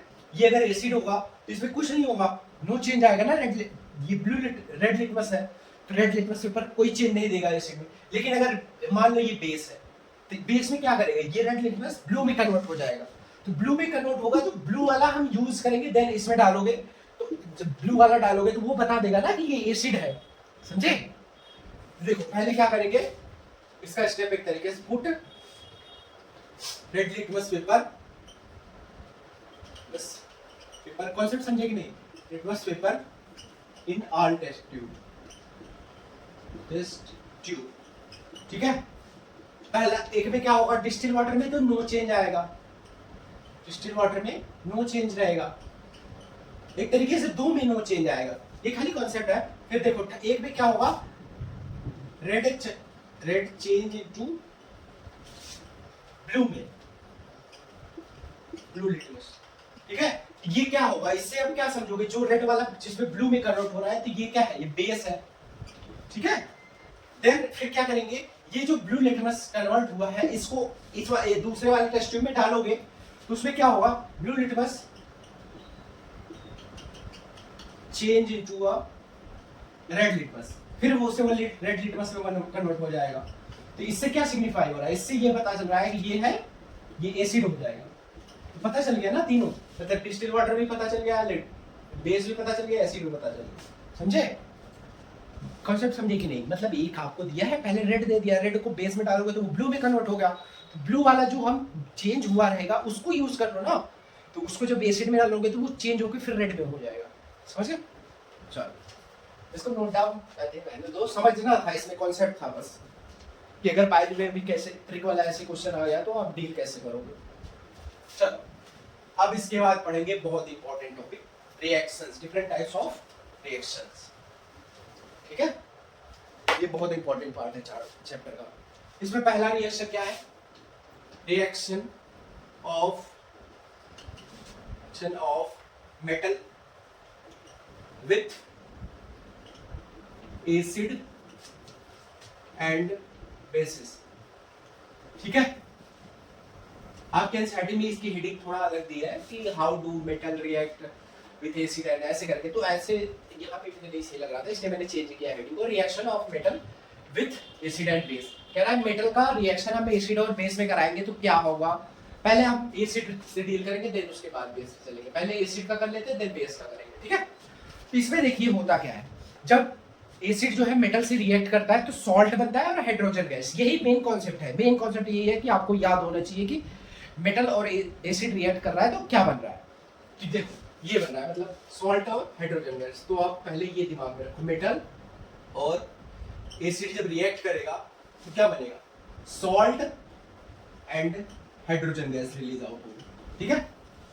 ये आप मेन कॉन्सेप्ट देखो, इसका यही है कि आपको ये दिमाग में कोई पूछे तो तुरंत ये क्लिक करना चाहिए, ठीक है? ठीक, इसको हम वर्ड के फॉर्म में लिख लें, एग्जाम में लिखना पड़ेगा ना, तो लिख दो metal when metal reacts with acid produces salt and hydrogen gas। वही जो मैंने लिखा था वर्ड के फॉर्म में उसको सेंटेंस के फॉर्म में ऐसे लिख दोगे तभी ना मार्क्स मिलेगा। ठीक है, अब इसका एग्जांपल देख लेते हैं कुछ। देखो पहला एग्जांपल है जिंक, मेटल हो गया, एसिड ले लेते हैं HCl, आपकी बुक में H2SO4 लिया तो वही ले लेते हैं H2SO4। ये क्या बनेगा इसका, देखो पहले हाइड्रोजन आप निकाल लो, तो देखो आपको बनाना मैं सिखा रहा कि कैसे बनेगा। पहले इससे हाइड्रोजन आपने निकाल लिया तो अब क्या बचा, ये मेटल बचा और सल्फेट बचा। इसमें क्या होगा, जिंक सल्फेट ये बन जाएगा, ऐसे बनेगा जिंक सल्फेट। इसका नाम क्या है, जिंक सल्फेट। ठीक है, समझे? ये कॉन्सेप्ट समझ गए कि नहीं? देखो ये तो आपको पता है ये कैसे ब्रेक डाउन हो रहा है। ये वाटर में जाके H2SO4, ये पिछले उसमें पढ़ाया था पार्ट में, ये H+ और SO4 डाइनेगेटिव में ब्रेक डाउन होगा। ठीक है, ऐसे ये ब्रेक डाउन होकर वाटर में पड़ा रहता है। वाटर में क्या जाता है, आप मेटल डालते हो, आप क्या करते हो, मेटल डालते हो। तो मेटल क्या करता है, ये हाइड्रोजन आयन को डिस्प्लेस कर देता है सल्फ्यूरिक एसिड से। जब ये मेटल आयन रिएक्ट करता है यहाँ पे अंदर जाके, ये क्या करता है, डिस्प्लेस कर देता है हाइड्रोजन गैस, इसीलिए हाइड्रोजन गैस बाहर आ जाती है। समझे? ये कॉन्सेप्ट आपको समझना था बस। ठीक है, मेन देखो यार, ये आपको याद होना चाहिए कि मतलब ये बनता क्या है, और ये मेन आपको स्ट्रक्चर याद होना चाहिए और लिखने आना चाहिए और कुछ एग्जांपल्स पता होना चाहिए बस, और कुछ है नहीं इतना। ठीक है, देन अब दूसरा एग्जांपल देखते हैं। जेड जिंक से था हाइड्रोक्लोरिक एसिड HCl, नाम पता है, नाम बताया था मैंने। तो ये क्या बनेगा, हाइड्रोजन गैस पहले रिलीज आउट करा लो आप। देन क्या बचा, ZnCl2। ये ZnCl2 क्यों बना पता है आपको? यहाँ देखो ये 2 क्यों नहीं हुआ, क्योंकि यहाँ पे जिंक पे भी डाई पॉजिटिव चार्ज होता है और सल्फेट पे भी डाई नेगेटिव चार्ज होता है। ये चार्जेस कैंसिल आउट हो जाते हैं। लेकिन यहाँ पे क्या केस आ जा रहा है, यहाँ जिंक पे डाई पॉजिटिव हो रहा है लेकिन क्लोरीन पे मोनो नेगेटिव है, तो वो इसीलिए ये डाई जो दो यहाँ पे शिफ्ट हो जाता है। अगर ये चीज आपको नहीं समझ आ रही है ये कमेंट करिएगा, ये चीज मैं बताऊंगा जरूर। ये केवल 9th में ये पढ़ाया जाता है। ठीक है, चलो अब हम एक और एग्जांपल देख लेते हैं। जैसे मैग्नीशियम का देख लेते हैं। मेन तो आपकी बुक में यही पहला दिया है एग्जांपल, यही आपको पता होना चाहिए। तो ये मैग्नीशियम अगर HCl के साथ रिएक्ट करेगा तो MgCl2 बन जाएगा और बनेगा हाइड्रोजन गैस रिलीज आउट। समझ एग्जांपल हम देख लेते हैं। आयरन के साथ HCl अगर रिएक्ट करेगा तो बन जाएगा FeCl2, ये हाइड्रोजन गैस रिलीज आउट। इसको बैलेंसिंग आप कर लेना, मतलब यहाँ देखो जिंक बैलेंस में क्लोरीन 2 है तो यहाँ 2 लग के फिर 2 हो जाएगा। देखो इसको 2 हो जाएगा, क्यों 2 क्योंकि ये 2 हो गया, फिर ये 2 हाइड्रोजन भी तो 2 होगा, 2 हाइड्रोजन बराबर है, तो इसमें भी वही सेम कंडीशन होगी। समझ रहे हो? देखो ये क्लोरीन यहाँ 2 था तो यहाँ भी 2 करना था, इसलिए 2 से मल्टीप्लिकेशन हुआ और 2 हाइड्रोजन इधर है तो वो बराबर हो गया, और मैग्नीशियम बराबर है, फिर इसी में भी वैसे सेम टू सेम। ठीक है, समझ गए? अगर आपको बैलेंसिंग नहीं आती तो आप मेरा फर्स्ट चैप्टर का वीडियो देखो ना, आपको समझ आ जाएगा। ठीक है, देन आपको मैंने बताया था मेटल रिएक्टिविटी सीरीज होती है कुछ, ठीक है, पिछले चैप्टर में, और अगले चैप्टर में फिर है वो। तो देखो इसमें इसका रिएक्टिविटी ऑर्डर होता है, तो इसमें होता है रिएक्टिविटी, और मैंने बताया था ना वो मैग्नीशियम का ये ऑर्डर होगा यहाँ पे। ठीक है, रिएक्टिविटी ऑर्डर इसका, इस रिएक्शन का रिएक्टिविटी ऑर्डर। अगर एसिड में मैग्नीशियम डालोगे तो वो ज्यादा जल्दी रिएक्ट करेगा। रिएक्ट तो सारे करेंगे लेकिन ये फास्ट करेगा, देन ये करेगा, देन ये। ठीक है, इसमें क्या हुआ, ये सॉल्ट है और ये हाइड्रोजन गैस है। तो अब आपको मैं जो आपकी एक्टिविटी है, कौन सी एक्टिविटी है, एक्टिविटी 2.3 है, तो उसको मैं आपको समझाता हूँ एक्टिविटी वो हो क्या रहा है उसमें, क्योंकि थोड़ा सा आइडिया होना चाहिए ना एक्टिविटी का हो कैसे रही है। देखो इसको मैं समझाता हूँ। इसमें किया क्या गया है, इसमें हाइड्रोजन गैस को एक तरीके से आपको टेस्ट करना है कि इसमें गैस कौन सी रिलीज आउट हो रही है।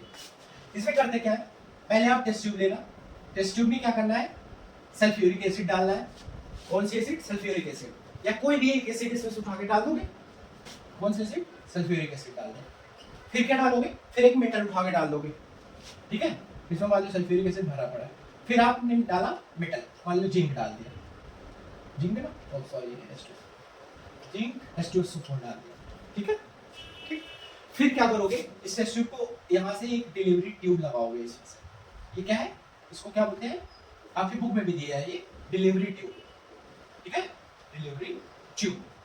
तो इसको फिर हम एक सोप के सॉल्यूशन से पास कराते हैं, किसमें डालते हैं, ये सोप के सॉल्यूशन में, ऐसे आपकी बुक में बना हुआ है, ये कौन सा सॉल्यूशन है, सोप सॉल्यूशन।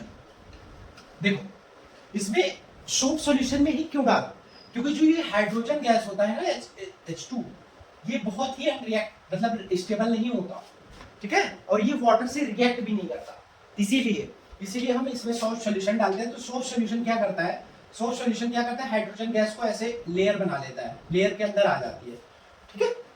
फिर जब ये यहाँ से ये गैस निकलती है तो फिर हम क्या करेंगे, यहाँ पे कैंडल ले आएंगे, क्या लाएंगे, कैंडल, कैंडल में जब ऐसे चलता रहेगा तो ये क्या करेंगे, यहाँ पे जब ये बबल्स आएंगे तो बबल्स जब ये मतलब कैंडल के प्रेजेंस में आएंगे तो ये क्या करेगा, बर्स्ट हो जाएगा, फूट जाएगा। तो इसके साथ ही क्या रिलीज आउट होगा, पॉप का साउंड रिलीज होता है, पॉप साउंड, ठीक है। तो यही आपको समझना है कि हाइड्रोजन को टेस्ट करने के लिए, hydrogen test sound used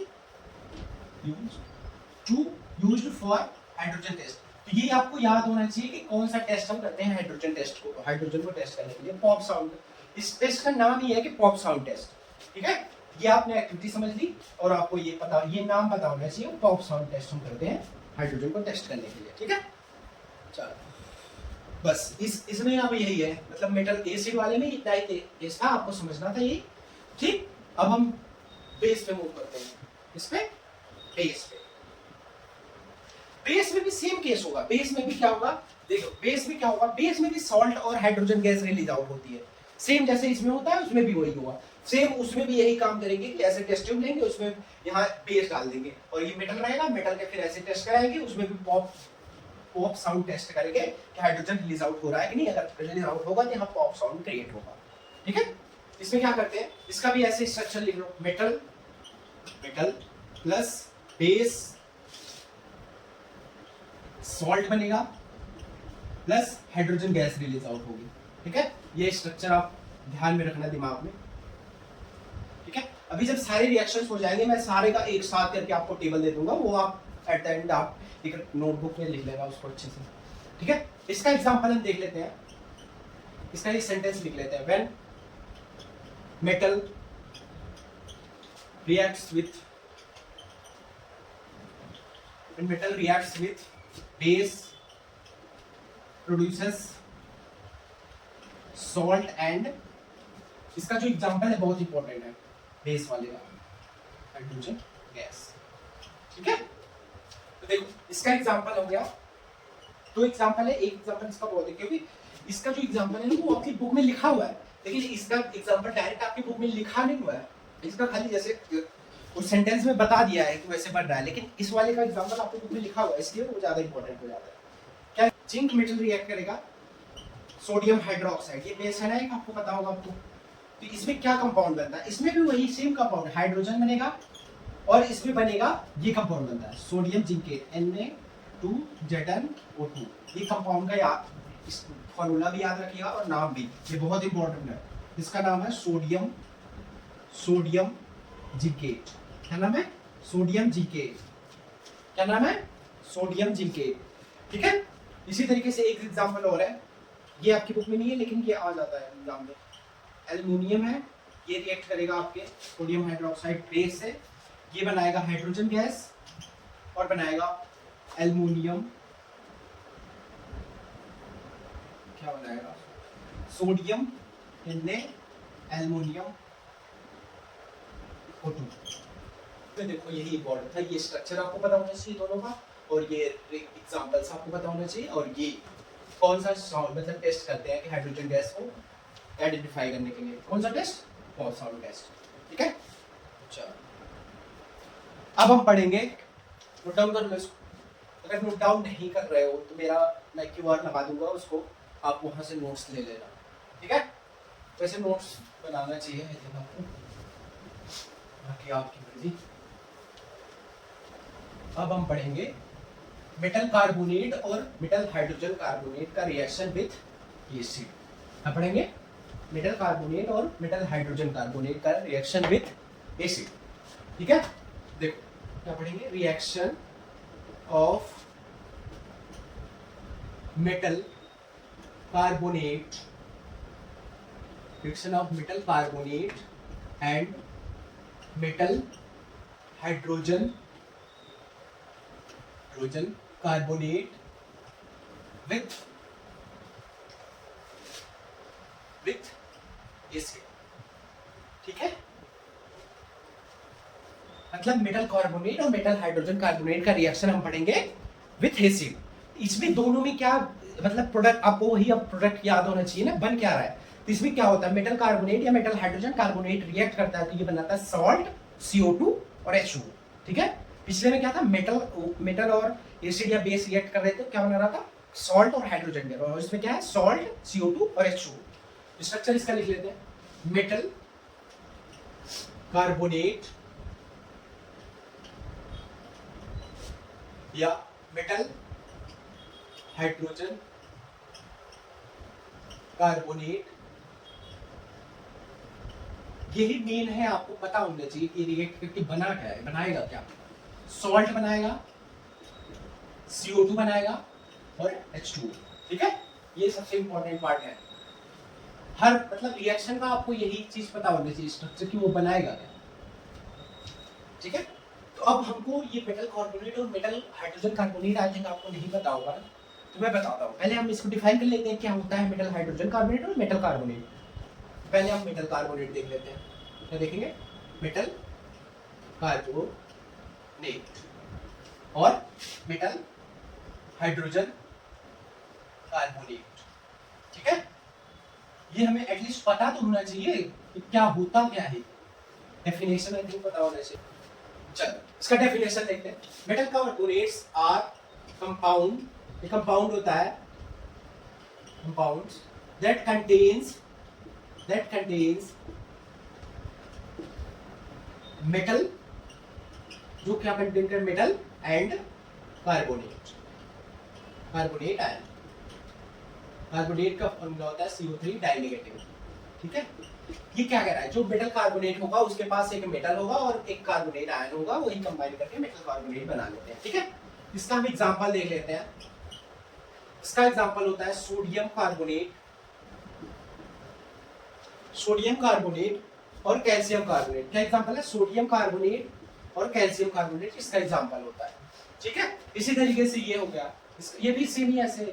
metal hydrogen carbonates are compound, क्या है, कंपाउंड है, compound that contain metal and carbonate ion and hydrogen carbonate ion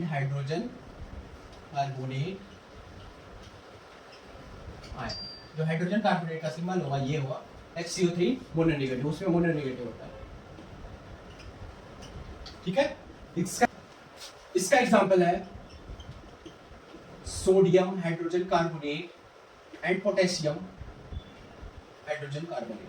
ठीक है, इसका एग्जांपल हो गया, ये आपको डेफिनेशन हो गई, ये स्ट्रक्चर हो गया। ठीक है, अब इसके बाद इसका एग्जांपल देखते हैं, मेन एग्जांपल मतलब ये रिएक्शन कैसे होगा। ठीक है, इतना आप नोट डाउन करो, पहले इसको समझने की भी कोशिश करो कि एटलीस्ट ये हो क्या रहा है और ये कंपाउंड क्या बन रहा है और डेफिनेशन क्या कह रही है और एग्जांपल इसका मोस्ट इंपॉर्टेंट है। दोनों ये पता तो होना चाहिए किस कंपाउंड के साथ बनता है। देखो यार, केमिस्ट्री में होता क्या है, केमिस्ट्री में पता है आपको, तो केमिस्ट्री में हम मतलब वर्ड को बाद में डिफाइन करते हैं, पहले वो केमिस्ट्री के मतलब लैब में हो जाता है, देन हम डिफाइन करते हैं। जैसे इसमें क्या है, देखो इसमें सोडियम और पोटेशियम को क्यों दिया, क्योंकि ये रिएक्शन फिजिबल होगी और यही होती होगी। तो सोचो क्यों नहीं, देखो इसमें कैल्शियम का क्यों नहीं दिया, क्योंकि ये होती होगी लेकिन बहुत ज्यादा कॉस्ट इफेक्टिव हो जाती है। जो हमें रिएक्शन फिजिबल होती है उसी रिएक्शन को हम पढ़ते हैं, ये नहीं कि सारे रिएक्शन को पढ़ लेंगे। जैसे मेटल क्या लिख रहा है, ये मेटल लिख रहा है तो मेटल का ऐसा नहीं कोई भी मेटल लिख दो कार्बोनेट, तो वो नहीं पढ़ते। जो फिजिबल होती है, जो होने वाली होती है, वही हम पढ़ते हैं। ठीक है, केमिस्ट्री में वही होता है, पहले वो लैब में हो जाती है चीजें, देन हम मतलब थ्योरी में आते हैं, उसका रिटर्न डाउन करते हैं। ठीक है, तो इसका हम ये इसका रिटर्न ले लेते हैं, इसका मतलब स्ट्रक्चर का कैसे लिखेंगे। मेटल कार्बोनेट एंड मेटल, मैं लिख लो यहाँ पे, when metal carbonate and metal hydrogen carbonate reacts with acid produces, क्या प्रोड्यूस करेगा, यही आपको याद रखना है, सॉल्ट CO2, यहाँ लिखो मैं CO2 carbon dioxide and H2 water molecule, ठीक है, ये प्रोड्यूस होगा। और इसका एग्जांपल हम देख लेते हैं, पहले इसका एक मेटल कार्बोनेट का देख लेते हैं। सोडियम कार्बोनेट को रिएक्ट कराएंगे, कौन सा एसिड लेगा, HCl ले लेते हैं, को रिएक्ट जब कराओगे ये क्या बनेगा, पहले देखो CO2 और H2, तो ये तो कन्फर्म है बनेगा ही बनेगा। अब आपको ये सॉल्ट भी बनेगा, लेकिन वो ऐसे जब आप लिखोगे ना तो आपको बनाना आसान होगा। इसमें देखो, इसमें क्या बचा है, अब देखो इसमें सोडियम क्लोराइड ही बचा है ना, नहीं बचा है, मतलब देखो सॉल्ट को लिखना है एज सच, मतलब आपको आना तो चाहिए, मतलब CO2 लिख लो पहले, H2O लिख लो, फिर बचा क्या, देखो यहाँ सोडियम बचा था और यहाँ Cl, मतलब ये CO2 यहाँ से निकल गया और H यहाँ से निकल गया, ठीक है। अब इसका बैलेंसिंग तो देख लेना, ठीक है। अब इसके बाद है एक एग्जांपल इसका ले लेते हैं, सोडियम हाइड्रोजन कार्बोनेट और HCl, तो जब रिएक्शन होगा ये भी बनाएगा CO2 H2O और सेम इसमें भी वही होगा NaCl बच जाएगा जी। ये प्रोडक्ट बनाते कैसे हैं और ये रिएक्शन क्या होती है और कैसे होती है, जैसे अभी आपको ये कंफ्यूजन हो कि सॉल्ट बनेगा हाइड्रोजन CO2 ये नहीं पता होगा तो गलती हो जाएगी ना, जैसे कोई सॉल्ट ही हाइड्रोजन ही बना देगा, ठीक है, यही चीज आपको पता होनी चाहिए इसमें, ठीक है। इसको भी एक्टिविटी हम समझ लेते हैं, इसकी एक्टिविटी इसको मैं नोट कर रहा है, ठीक है, नोट डाउन कर लो अगर नहीं किया तो, क्योंकि इसकी एक्टिविटी मुझे करनी है। चलो यहाँ पर बताता हूँ,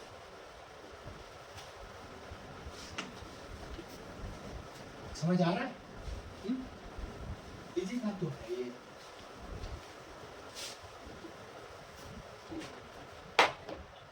देखो इसकी जो एक्टिविटी थी उसमें क्या है, मतलब टेस्ट ट्यूब लो, टेस्ट ट्यूब में एक एसिड मतलब मेटल ये डाल दो, फिर मेटल हाइड्रोजन कार्बोनेट या कोई भी एक डालोगे तो वो क्या करेगा, उसमें मतलब at last CO2 release out होगी, समझ रहे हो ना। ये देखो क्या मतलब एक एसिड डाल दो, HCl मान लो डाल दिया हमने, फिर क्या डालो एक मेटल कार्बोनेट डाल दो, इनमें कोई CO3, ठीक है।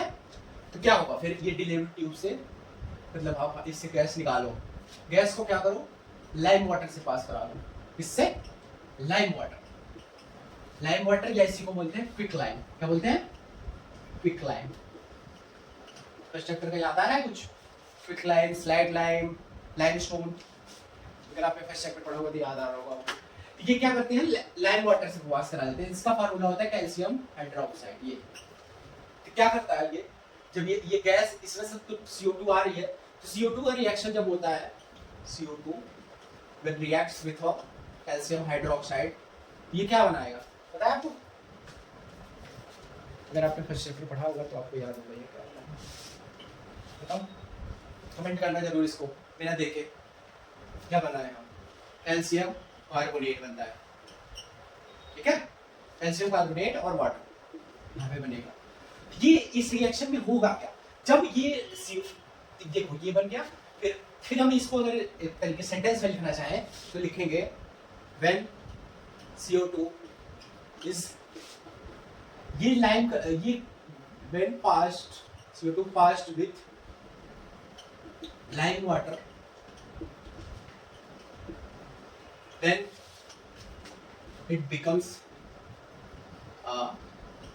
milky in color, ठीक है, ये याद रखना। मतलब जब ये CO2 के साथ रिएक्ट करेगा लाइम वाटर, तो ये जो मिल्की कलर का ये बना लेता है कंपाउंड, ये मिल्की कैल्शियम कार्बोनेट जो होता है मिल्की कलर का होता है, ये याद रखिएगा।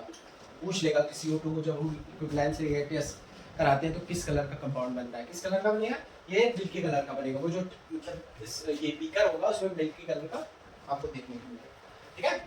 ये क्या होता है, और एक रिएक्शन आपकी बुक में एक्स्ट्रा दिया है, जैसे फिर ये कैल्शियम कार्बोनेट जब वहां इस बीकर में एक्स्ट्रा हो जाएगा तो ये क्या करता है, CO2 से और रिएक्शन करता है, CO2 से फिर ये कैल्शियम कार्बोनेट फिर CO2 से रिएक्ट करता है, तो क्या बनता है, H2O वाटर तो होता ही है रिएक्शन में, ये बना लेते हैं कैल्शियम हाइड्रोजन कार्बोनेट। क्या बनाता है, कैल्शियम हाइड्रोजन कार्बोनेट बन जाता है। ठीक है, समझे? ठीक है, ये देखो एक तरीके से ये टेस्ट हो गया।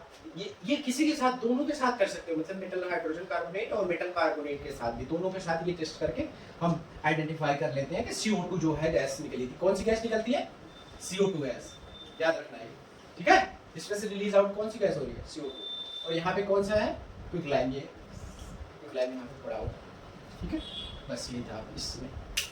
इसके बाद पढ़ेंगे हम न्यूट्रलाइजेशन रिएक्शन। ठीक है, चलो इसको नोट डाउन कर लो आप, हो गया नोट डाउन। चलिए इसके बाद हम पढ़ते हैं neutralisation reaction.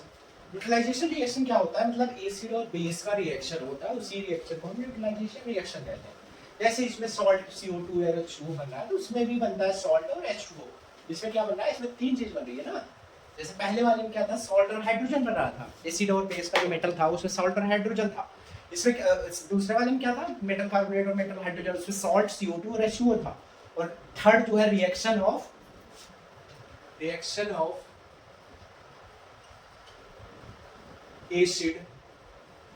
acids and bases with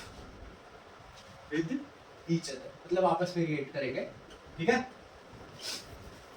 इसमें क्या बनेगा, ये भी तो, इसमें क्या बनेगा, इसमें सॉल्ट और H2O बन जाता है, वाटर मॉलिक्यूल। ठीक है, इसका पहले स्ट्रक्चर लिख लेते हैं।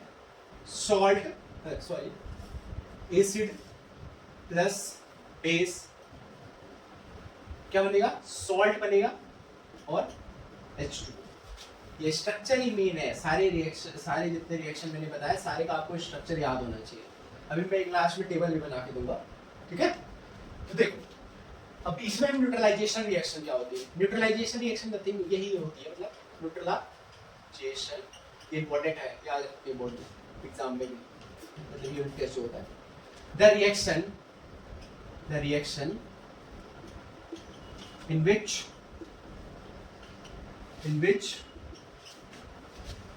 acid and bases react with each other and produces salt and क्या बना रहा है, salt and what is known as neutralization reaction. ये आप लिख लेना। ठीक है, कंप्लीट कर लेना सेंटेंस को।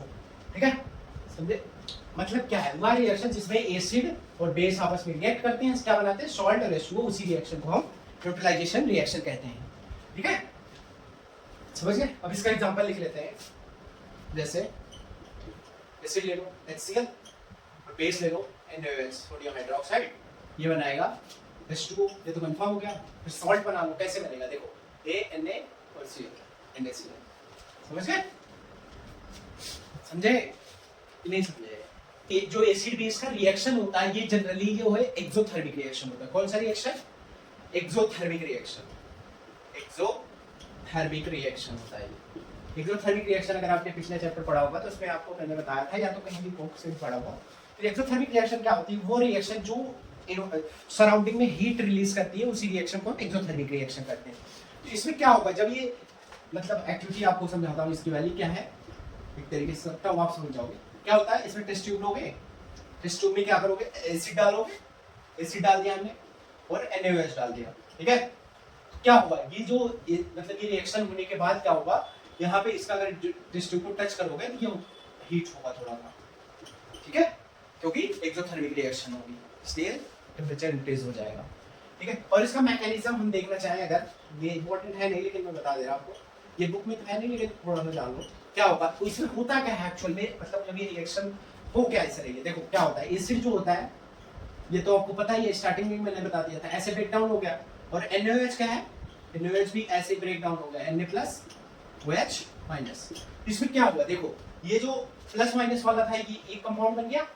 ठीक है, ये देखो, ठीक है, फिर और ये वाला जो है H प्लस और OH माइनस मिलके ये कंपाउंड बन गया। ये मतलब इसका बेसिक मैकेनिज्म है कि इस तरीके से रिएक्शन हो रही है, ठीक है, समझ गए? बस यही समझना था। और इसका जो ये न्यूट्रलाइजेशन रिएक्शन होता है, ये इसका हम डेली लाइफ में भी एग्जांपल देख सकते हैं। डेली लाइफ में कैसे हो रहा है, daily life example of neutralization reaction का डेली लाइफ में एग्जांपल देखते हैं।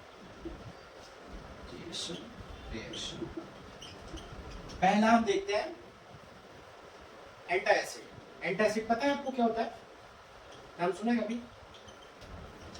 एंटासिड क्या होता है, माइल्ड बेसिस होते हैं जो क्या करता है, जैसे ये एंटासिड हम यूज कब करते हैं, जब क्या होता है कि जब हमारे स्टोमक में एसिड बन जाता है बहुत ज्यादा, उसके कारण हमें दिक्कत होती है, तो क्या करते हैं एंटासिड हम खाते हैं। तो उससे क्या होगा, एंटासिड क्या होता है, माइल्ड बेसिस होता है जो कि एसिड से रिएक्ट करके सॉल्ट और वाटर बना लेगा, तो वो एसिड खत्म हो जाएगा, तो हमें मतलब पेन नहीं होगा। लोगों को बहुत क्या होता है, जिसके स्टोमक में ज्यादा एसिड हो जाता है तो उसके चेस्ट में, स्टोमक में पेन होने लगता है एसिड एक्स्ट्रा होने के कारण।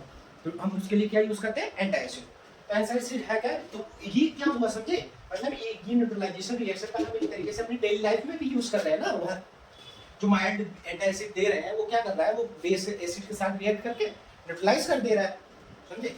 चलो इसको देखते हैं। Antacid are mild bases that reacts with, क्या करता है, reacts with acid and produce, क्या करेगा, salt and water. Salt and water को ये प्रोड्यूस कर देगा and provides relief from, and provide relief from pain, मतलब जो दर्द होता रहता है उससे आपको रिलीफ कर देगा ये, अगर आपने ऐसे। एंटासिड का एग्जांपल देख लो, मैग्नीशियम हाइड्रोक्साइड, ये एंटासिड का एग्जांपल है, और कैल्शियम हाइड्रोक्साइड, क्या है, कैल्शियम हाइड्रोक्साइड, ठीक है।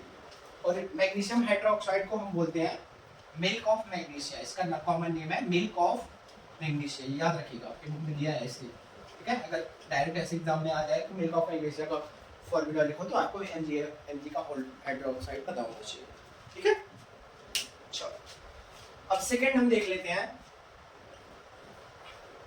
सेकंड हम देखते हैं सॉइल में भी होता है, सॉइल में भी यूज करते हैं। सॉइल में अगर एसिडिक मतलब ज्यादा हो गया तो इसके लिए हम बेसिस का प्रयोग करते हैं कि मतलब न्यूट्रलाइजेशन रिएक्शन हो जाएगा, इसलिए एसिड कम हो जाएगा, तो हमारे जो क्रॉप्स हो गए वो प्रॉपर ग्रो कर पाएगा। तो उसमें इसके लिए हम कौन कौन सा बेस यूज करते हैं, क्विक लाइम, कौन सा, क्विक लाइम, स्लैग लाइम और लाइमस्टोन। इन तीनों का फार्मूला आप कमेंट करके मुझे बताना, ठीक है।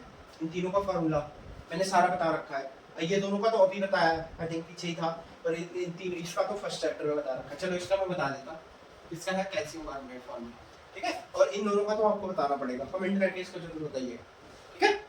इसी का है, ये तो हो गया, मैं इसके नीचे नहीं दिख रहा, मैं ऊपर कर दिया। तीसरा है बी स्टिंग, जो मधुमक्खियों ने डंक मार दिया, उस पेन क्यों होता है, क्योंकि वो जो है बी जो होती है वो मिथेनोइक एसिड हमें हमारी बॉडी में डाल देती है, मिथेनोइक एसिड, ठीक है। तो हम क्या करेंगे, इसको इसमें भी न्यूट्रलाइजेशन रिएक्शन का यूज होता है। कैसे होगा, ये बी स्टिंग जब हमें मतलब डंक मार के जाती है तो हम इसको कैसे ट्रीट करते हैं, treated with baking soda. Baking soda से जब आप ट्रीट करोगे, ये क्या होगा, एसिड और बेस का रिएक्शन हो जाएगा, वो सॉल्ट और H2O बना लेगा, तो वो मतलब आपको पेन नहीं होगा, ठीक है। इसी तरीके से वॉश फिस्टिंग होता है, वॉश फिस्टिंग ये क्या करता है, जो वॉश होता है ये आपको ये बेसिक कंडीशन देता है, बेस प्रोवाइड करता है, इसलिए आपको भी पेन होता है। बेस प्रोवाइड करता है आपकी बॉडी में, बेस को इंजेक्ट कर देगा। तो इसको हम किससे ट्रीट करते हैं, ट्रीटेड विथ विनेगर। इसको हम विनेगर से ट्रीट करोगे तो ये पेन नहीं होगा, ठीक है। ये 4 एग्जांपल से आपके न्यूट्रलाइजेशन रिएक्शन का जो आपके डेली लाइफ में यूज होता है, ठीक है। ये आप मेन तो देखो, ये फर्स्ट वाला ये बहुत ज्यादा इंपॉर्टेंट है, और ये तो ऐसे आपको पता होना चाहिए, बस ये भी पता होना चाहिए। मतलब सॉइल को हम ट्रीट करने के लिए कौन कौन से मतलब बेसिस का यूज करते हैं, क्विक लाइम, स्लैग लाइम और लाइमस्टोन, ठीक है। चलो इसको नोट डाउन कर लो आप, हो गया। चलिए इसके बाद हम पढ़ेंगे मेटल ऑक्साइड और नॉन मेटेलिक ऑक्साइड का रिएक्शन। ठीक है, जो मेटेलिक ऑक्साइड होता है वो एसिड से रिएक्ट करता है और जो नॉन मेटेलिक ऑक्साइड होता है वो बेस से रिएक्ट करता है। ठीक है, अभी मैं आपको एक ट्रिक दूंगा, उससे आपको क्लियर हो जाएगा कौन सा किससे रिएक्ट करेगा। ये reaction of metal oxide with acid, reaction of metal oxide, इसको पूरा ये कहते हैं metal oxide with base, sorry with acid. ठीक है, तो देखो इसका मतलब आपको स्ट्रक्चर एटलीस्ट पहले पता होना चाहिए, देन आप बना पाओगे ना। इसमें भी क्या होता है सिमिलर, जैसे ये भी एक तरीके से न्यूट्रलाइजेशन रिएक्शन है, अभी आपको जो थोड़ा सा आगे बताऊंगा देन आपको फील हो जाएगा। जो ये मेटल ऑक्साइड होता है ये बेसिक नेचर का होता है, जो नॉन मेटेलिक ऑक्साइड होता है वो एसिडिक नेचर का होता है। ये अब आप लाइफ टाइम याद रखना है, जो नॉन मेटेलिक ऑक्साइड होती हैं वो एसिड नेचर का होता है। तो एसिड में वो बेस से रिएक्ट करेगा, जो मेटेलिक ऑक्साइड होगा वो बेसिक नेचर का होगा तो वो एसिड से रिएक्ट करेगा। इसीलिए देखो ये मेटेलिक ऑक्साइड जो है एसिड से रिएक्ट कर रहा है, तो ये एक तरीके से क्या हो गया, मतलब बेस जो है एसिड से रिएक्ट कर रहा है तो क्या बनेगा बताओ। अभी मैंने पीछे ही बताया जस्ट इसके पहले वाला रिएक्शन, एसिड और बेस का जो न्यूट्रलाइजेशन रिएक्शन हो रहा है क्या बनेगा, याद आ रहा है, सॉल्ट और वाटर बनेगा। क्या बनेगा, सॉल्ट और वाटर। तो ये क्या बनेगा, मेटल ऑक्साइड जब रिएक्ट करेगा एसिड से ये क्या बनेगा, सॉल्ट बनेगा और वाटर बन जाएगा। ठीक है, इसको हम वर्ड फॉर्म में लिख लेते हैं, metal oxide reacts with acid produces salt and water molecule। ठीक है, मतलब जब ये रिएक्शन होगी ये बनेगा। और इसका एग्जांपल देख लेते हैं, कॉपर ऑक्साइड प्लस एसिड ले लो HCl, ये बना लेगा CuCl2 और H2O, CuCl2 और H2O। इसको बैलेंस करना है आपको लिख देंगे, अगर तो हाइड्रोजन हो गया तो Cl2। ठीक है, ठीक। अब जब इसकी एक्टिविटी आप देखोगे उसमें दिया है कि मतलब कॉपर ऑक्साइड लोगे इसमें एसिड डालोगे तो ये क्या होगा, ये किस कलर का होता है, ब्लैक। कॉपर ऑक्साइड किस कलर का होता है, ब्लैक कलर का। ये कन्वर्ट होता है ब्लू ग्रीन में, किस कलर में, ब्लू ग्रीन में। रिएक्शन होने के बाद ये ब्लू ग्रीन में कन्वर्ट हो जाता है। ठीक है, अब देखते हैं जो ये मेटल, अब ये इतना आपको पता होगा, नहीं ये देखो आपको पता होना चाहिए। ठीक है, अब देखो जो ये मेटालिक ऑक्साइड होती है, मेटालिक ऑक्साइड, इसका नेचर क्या है, क्या नेचर है, अभी मैंने बताया था जब स्टार्ट करते हुए, बेसिक नेचर है। इस नेचर का है, बेसिक नेचर का होता है। तो इसीलिए ना ये बेस हो गया, एसिड हो गया, सॉल्ट और वाटर बन गया। ठीक है, और बेसिक ऑक्साइड क्या होती है, बेसिक ऑक्साइड, ये डेफिनेशन आपसे आप पूछ सकते हैं। बेसिक ऑक्साइड वो ऑक्साइड होती है जो एसिड से रिएक्ट करती है और सॉल्ट और वाटर बना लेती है। The oxide which reacts with acid produces salt and water। ठीक है, उसको बोलते हैं basic oxide, is known as basic oxide. ठीक है, इसका एग्जांपल क्या होगा, ये कॉपर ऑक्साइड ही इसका एग्जांपल है। बेसिक ऑक्साइड का एग्जांपल क्या है, एक कॉपर ऑक्साइड, जिंक ऑक्साइड भी ले सकते हो। ठीक है, वो ऑक्साइड जो बेटर मतलब the oxide which reacts with acid, जो एसिड के साथ रिएक्ट करके, ठीक है, वो बना लेती है सॉल्ट और वाटर, उस ऑक्साइड को बोलते हैं बेसिक ऑक्साइड। ठीक है, समझ गए, बस यही समझना था इसमें। मेन देखो इसमें पकड़ना क्या है, आपको यही पकड़ लोगे तो आपको मतलब क्लियर रहेगा दिमाग में। जो मेटालिक ऑक्साइड होती है वो बेसिक नेचर का होता है, तो बेसिक बेस जब रिएक्ट करेगा एसिड से तो वो क्या बनाएगा, सॉल्ट और वाटर, सिंपल। ठीक है, चलिए अब पढ़ते हैं reaction of metal non metallic oxide with base. ठीक है, रिएक्शन ऑफ, ये लास्ट रिएक्शन है, reaction of non metallic oxide with base. इसका भी हमें स्ट्रक्चर पहले पता होना चाहिए। इसमें जो मेटालिक ऑक्साइड जो रिएक्ट करेगा किससे, बेस से, तो क्या बनाएगा, सॉल्ट बनाएगा और क्या बनाएगा, H2O। सिंपल उसी तरीके से सेम न्यूट्रलाइजेशन रिएक्शन ही हो रही है अभी, समझ रहे हो। अगर आप ध्यान से देख रहे हो ये क्या है, एक तरीके से मेटालिक नॉन मेटालिक ऑक्साइड जो है ये एसिड है, एसिड बेस के साथ रिएक्ट कर रहा है, तो सॉल्ट और वाटर में सिंपल, समझ आए। इसको लिख लेंगे when non metallic oxide reacts with base produces salt and water, ठीक है, ठीक, समझ आई। हो, अब हम इसका एग्जांपल देख लेते हैं, एग्जांपल देखते हैं, इसका एग्जांपल देखते हैं। CO2 रिएक्ट कराते हैं, बेस ले लेते हैं कैल्शियम हाइड्रोक्साइड, सॉल्ट बनेगा मतलब H2O बनेगा, और क्या बनेगा, अब बताओ ये सॉल्ट कैसे बनाओगे, बताओ, कैल्शियम कार्बोनेट बन जाएगा। देखो मतलब ये क्या हुआ, नॉन मेटालिक ऑक्साइड था, बेस से रिएक्ट किया, सॉल्ट बन गया, वाटर बन गया, ठीक है। अब देखो जो ये नॉन मेटालिक ऑक्साइड होती है, इसका नेचर कैसा होता है, एसिडिक नेचर होता है, ठीक है। ऐसे जो मेटालिक ऑक्साइड था उसका बेसिक नेचर था, इसका एसिडिक नेचर होता है, तो इसमें क्या बनेगा, इसमें एसिडिक ऑक्साइड बनेगी, कौन सी ऑक्साइड, एसिडिक ऑक्साइड। जैसे उसमें बेसिक ऑक्साइड बनी थी ना, इसमें एसिडिक ऑक्साइड बनेगी, समझ रहे हो। इसका डेफिनेशन होगा the oxide which reacts with base produces salt and water is known as acidic oxide, ठीक है। इसका एग्जांपल ले लो, यही हो गया ना, CO2 ले सकते हैं जो हमने पहले पर लिया, और सल्फर डाइऑक्साइड, ठीक है, समझ गए। चलिए अब रिएक्शन आपका खत्म होता है एक तरीके से। हम एक डिफरेंस देख लेते हैं, आपको ये हो सकता है थोड़ा सा मतलब लग रहा होगा डाउट सा, मेटालिक ऑक्साइड और नॉन मेटालिक ऑक्साइड का डिफरेंस देख लेते हैं, तब आपको पूरा क्लियर हो जाएगा, ठीक है। नोट्स बना रहे हो ना, नहीं बना रहे हो तो नोट्स ले लेना, मैं प्रोवाइड कर दूंगा, बनाना जरूर, अगर बना रहे हो तो कोई दिक्कत नहीं, ठीक है। मेटालिक ऑक्साइड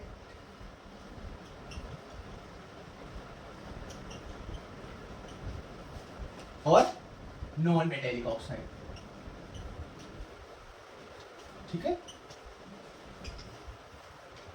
जो मेटालिक ऑक्साइड होगा इसका नेचर कैसा होता है, बताओ, याद करो, दिमाग में क्या बताया था मैंने, याद है। मेटालिक ऑक्साइड जो होता है बेसिक नेचर का होता है, किस नेचर का, बेसिक नेचर होता है। ये किस नेचर का होता है, एसिडिक नेचर,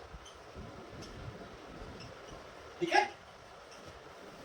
और इसका एग्जांपल अगर देखना चाहोगे, इसका पहले हम रिएक्शन ही देख लेते हैं। इसमें भी क्या बनता है, सॉल्ट प्लस H2O अगर रिएक्शन होती है, इसमें भी क्या बनता है, सॉल्ट और H2O ना, यही बनता है ना, ये तो कॉमन हो गया ये वाला पॉइंट। रिएक्ट्स विथ, अगर ये बेसिक नेचर का है तो किससे रिएक्ट करेगा, बताओ, रिएक्ट्स विथ एसिड, और ये किससे रिएक्ट करेगा, अगर ये एसिडिक नेचर है तो ये बेस से रिएक्ट करेगा, रिएक्ट्स विथ बेस, ठीक है। अब इसका एग्जांपल देख लो दोनों का, मेटालिक ऑक्साइड का एग्जांपल हो गया, कॉपर ऑक्साइड जो कि ब्लैक कलर का होता है, और जिंक ऑक्साइड ले लो, इसका एग्जांपल ले लो, नॉन मेटालिक ऑक्साइड का हो गया कार्बन डाइऑक्साइड और सल्फर डाइऑक्साइड, ठीक है। आई होप अब आपको एकदम क्लियर होगा, ये टेबल जरूर बना लीजिएगा, ये बहुत इंपॉर्टेंट है, ठीक है। एक हम टेबल बना लेते हैं सारे रिएक्शंस का, उससे आपको इजी मतलब याद एक जगह रहेगा तो राइट डाउन तो याद करने में इजी होगा। चलिए पहला क्या हमने पढ़ा था, कौन कौन सा रिएक्शन था, पहला था एसिड या बेस जो है रिएक्ट कर रहा था इससे, मेटल से क्या बना रहा था, सॉल्ट और हाइड्रोजन बेस, ठीक है। ये पहला रिएक्शन था, एसिड या बेस था, मेटल से रिएक्ट करके सॉल्ट और हाइड्रोजन गैस। दूसरा क्या था, मेटल कार्बोनेट या मेटल हाइड्रोजन कार्बोनेट था, हाइड्रोजन कार्बोनेट जो कि रिएक्ट कर रहा था किससे, एसिड से, क्या बना रहा था, सॉल्ट, CO2 और H2O, यही था ना। तीसरा क्या था, एसिड बेस का रिएक्शन था, ये क्या बना रहा था, सॉल्ट और H2O। इसी रिएक्शन को क्या बोलते हैं, न्यूट्रलाइजेशन रिएक्शन। क्या बोलते हैं, न्यूट्रलाइजेशन रिएक्शन। फोर्थ वन क्या था, मेटालिक ऑक्साइड रिएक्ट्स विथ, किससे रिएक्ट करेगा, एसिड से, क्या बनाएगा, सॉल्ट प्लस H2O। फिफ्थ क्या था, non metallic oxide reacts with base produces salt plus H2O। बस यही आपके पूरे रिएक्शन का मतलब कह सकते हैं डाटा है, इसको आप याद कर लीजिएगा, ठीक है। पांच ही तो है, सिंपल है, मतलब पहले सॉल्ट और हाइड्रोजन, ये तीनों तो सेम हो गया एक तरीके से, इसमें एक एक्स्ट्रा CO2 और H2O ऐड हो, इसमें सॉल्ट और हाइड्रोजन, ठीक है। इसको नोट डाउन जरूर करिए, अगर आप नोट नहीं कर रहे हो तब भी इसको नोट कर लीजिए अभी तुरंत, ठीक है। ठीक, अब इसके बाद हम पढ़ेंगे एनसीईआरटी का क्वेश्चंस पढ़ लेते हैं। क्या पढ़ेंगे, एनसीईआरटी का इनसाइड जो क्वेश्चन था वो पढ़ लेते हैं, आपके बुक में हो है, इसके बाद वो आपके स्क्रीन पे दिख रहा होगा, एनसीईआरटी इनसाइड क्वेश्चन। जैसा मैंने कहा था चैप्टर का मूव ऑन करेगा वैसे ही मूव कर रहा है, टॉपिक पढ़ा रहा हूँ, देन एनसीईआरटी का क्वेश्चन और एनसीईआरटी का जो एक्सरसाइज क्वेश्चन होगा लास्ट में डिस्कस हो जाएगा, ठीक है। पहला क्या है क्वेश्चन, क्या है क्वेश्चन, पढ़ो, बुक में आपको दिख रहा होगा, क्या है, पढ़ो। Why should curd and sour substances do not be kept in brass and copper vessel? कह रहा है कि जो सोर या क्या है, सोर और कर्ड को जो है हम ब्रास या कॉपर में क्यों नहीं रखते, ये कह रहा है। उस बर्तन के जो कॉपर या ब्रास का बर्तन होगा उसमें क्यों नहीं रखते, क्योंकि क्या होगा, अगर जो ये एसिड है ये मेटल से रिएक्ट कर जाएगा, सॉल्ट और हाइड्रोजन गैस बना लेगा। अब मेटल कौन सा कंपाउंड बन जाए हमारी बॉडी के लिए, कौन सा मतलब वो ज्यादा इफेक्ट कर जाए, हमारी फूड पॉइजनिंग हो जाए, तो इसीलिए हम नहीं रखते उसमें, ठीक है। तो क्या क्वेश्चन अगर कहेगा बिकॉज क्यों नहीं रखते, बिकॉज सब्सटेंस, जो ये एसिड और ये इसको कह रहा, बिकॉज सब्सटेंस कंटेन्स एसिड, मतलब ये सब्सटेंस मतलब समझे, मतलब जो ये कर्ड और क्या दिया है, सोर सब्सटेंस, उसको मैंने कहा because substance contains acid which reacts with brass and copper produce which is harmful metallic compound,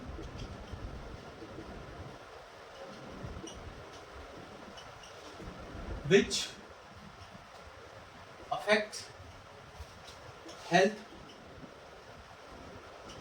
and also cause food poisoning भी कर सकता है, so may cause food poisoning, ठीक है, इसीलिए नहीं रखते उसमें food poisoning, समझ आए। इसके बाद क्या है, second question, which gas is liberated when acid reacts with a metal? Acid जब मेटल से रिएक्ट करता है कौन सी गैस बढ़ती है, अभी जस्ट बताया इसके पहले, कौन सी गैस रिलीज आउट होती है, सॉल्ट और hydrogen gas, hydrogen gas release out when metal reacts with acid, ठीक है। इसके आगे क्या, इलस्ट्रेट विथ एग्जांपल, इसको एग्जांपल के साथ दिखाओ। एग्जांपल आप वही ले लो, जिंक मेटल हो गया, एसिड ले लो, Cl, लेड Cl2, और हाइड्रोजन गैस, इसको बैलेंस कर दिया। ठीक है, फिर क्या है, how will you test for the presence of this gas. हमने इस गैस को कैसे टेस्ट किया था, मैंने बताया था ना, जो मतलब जो टेस्ट ट्यूब को, डिलीवरी ट्यूब को सोप सॉल्यूशन से पास कराएंगे तो हाइड्रोजन गैस को एक मतलब कवर कर लेता है, तो वो हाइड्रोजन गैस जब रिलीज आउट होता है सोप सॉल्यूशन से, तो क्या करता है, जब कैंडल ले आता है पॉप साउंड टेस्ट करता है, पॉप साउंड क्रिएट करता है, तो उसको टेस्ट को हम क्या बोलते थे, पॉप साउंड टेस्ट। इसको हम किस टेस्ट से मतलब आइडेंटिफाई करेंगे, पॉप साउंड टेस्ट। इसमें होता क्या है, देखो, जो हाइड्रोजन होता है, hydrogen gas is gas does not reacts with water, hence it passes through soap solution, which soap solution क्या कर ली, which covers hydrogen gas, and when react with, जब किससे रिएक्ट करेगी, react with flame, candle flame, candle की जो flame होती है उससे जब react candle flame, then it burst, फटेगा विथ पॉप साउंड। ठीक है, एक्चुअली में आपको यही याद रखना है कि पॉप साउंड टेस्ट करते हैं, बस ये तो मैंने आपको समझाने के लिए बता दिया कि क्या क्या होता है। ठीक है, नेक्स्ट क्वेश्चन क्या है, metallic compound A react with, क्या कह रहा है, एक कोई कंपाउंड है ए जो कि HCl से रिएक्ट कर रहा है। ठीक है, कुछ बनाना होगा, क्या करें, react with dilute HCl to produce effervescence. Effervescence क्या होता है आपको, जैसे जब मतलब रिएक्शन होता है, लिक्विड में रिएक्शन होता है तो गैसेस निकलती है, उसी को बोलते हैं इफरवेसेंस। ठीक है, केमिस्ट्री में ये होता है, मतलब जब लिक्विड में रिएक्शन कराते हैं तो गैस जो रिलीज आउट होती है उसी को बोलते हैं इफरवेसेंस। ठीक है, the gas evolve extinguishers a burning candle, जो इसमें से गैस इवॉल्व होगी वो बर्निंग कैंडल को बुझा देगी, एक्सटिंग्विश कर देगी। तो कौन सी गैस होती है, CO2, जैसे कि आपको पता होगा ना, तभी ना फायर एक्सटिंग्विशर में CO2 होता है, आपको पता लगा। फिर क्या है, so the burning candle, write a balanced chemical equation for reaction if one compound form is calcium chloride। इसमें एक बता रहा है ये कि मतलब सॉल्ट बना है, वो कैल्शियम क्लोराइड है, और ये CO2 बना है, और ये एसिड है। तो इस टाइप का रिएक्शन के कौन सी हमने पढ़ी थी, याद है आपको, याद करो, याद करो, अभी मैंने जस्ट बताई थी, याद आई, मेटल कार्बोनेट, मेटल कार्बोनेट की रिएक्शन हमने पढ़ी थी ना, मेटल कार्बोनेट, तो इसका आंसर होगा कैल्शियम कार्बोनेट। रिएक्ट करता है, देखो यहाँ Cl HCl बन गया, और ये कैल्शियम देखो यहाँ से हो गया, ये Cl यहाँ से हो गया, CO2, और इसमें क्या बनती थी, H2, ये हो गई एक्चुअली इसका आंसर। ठीक है,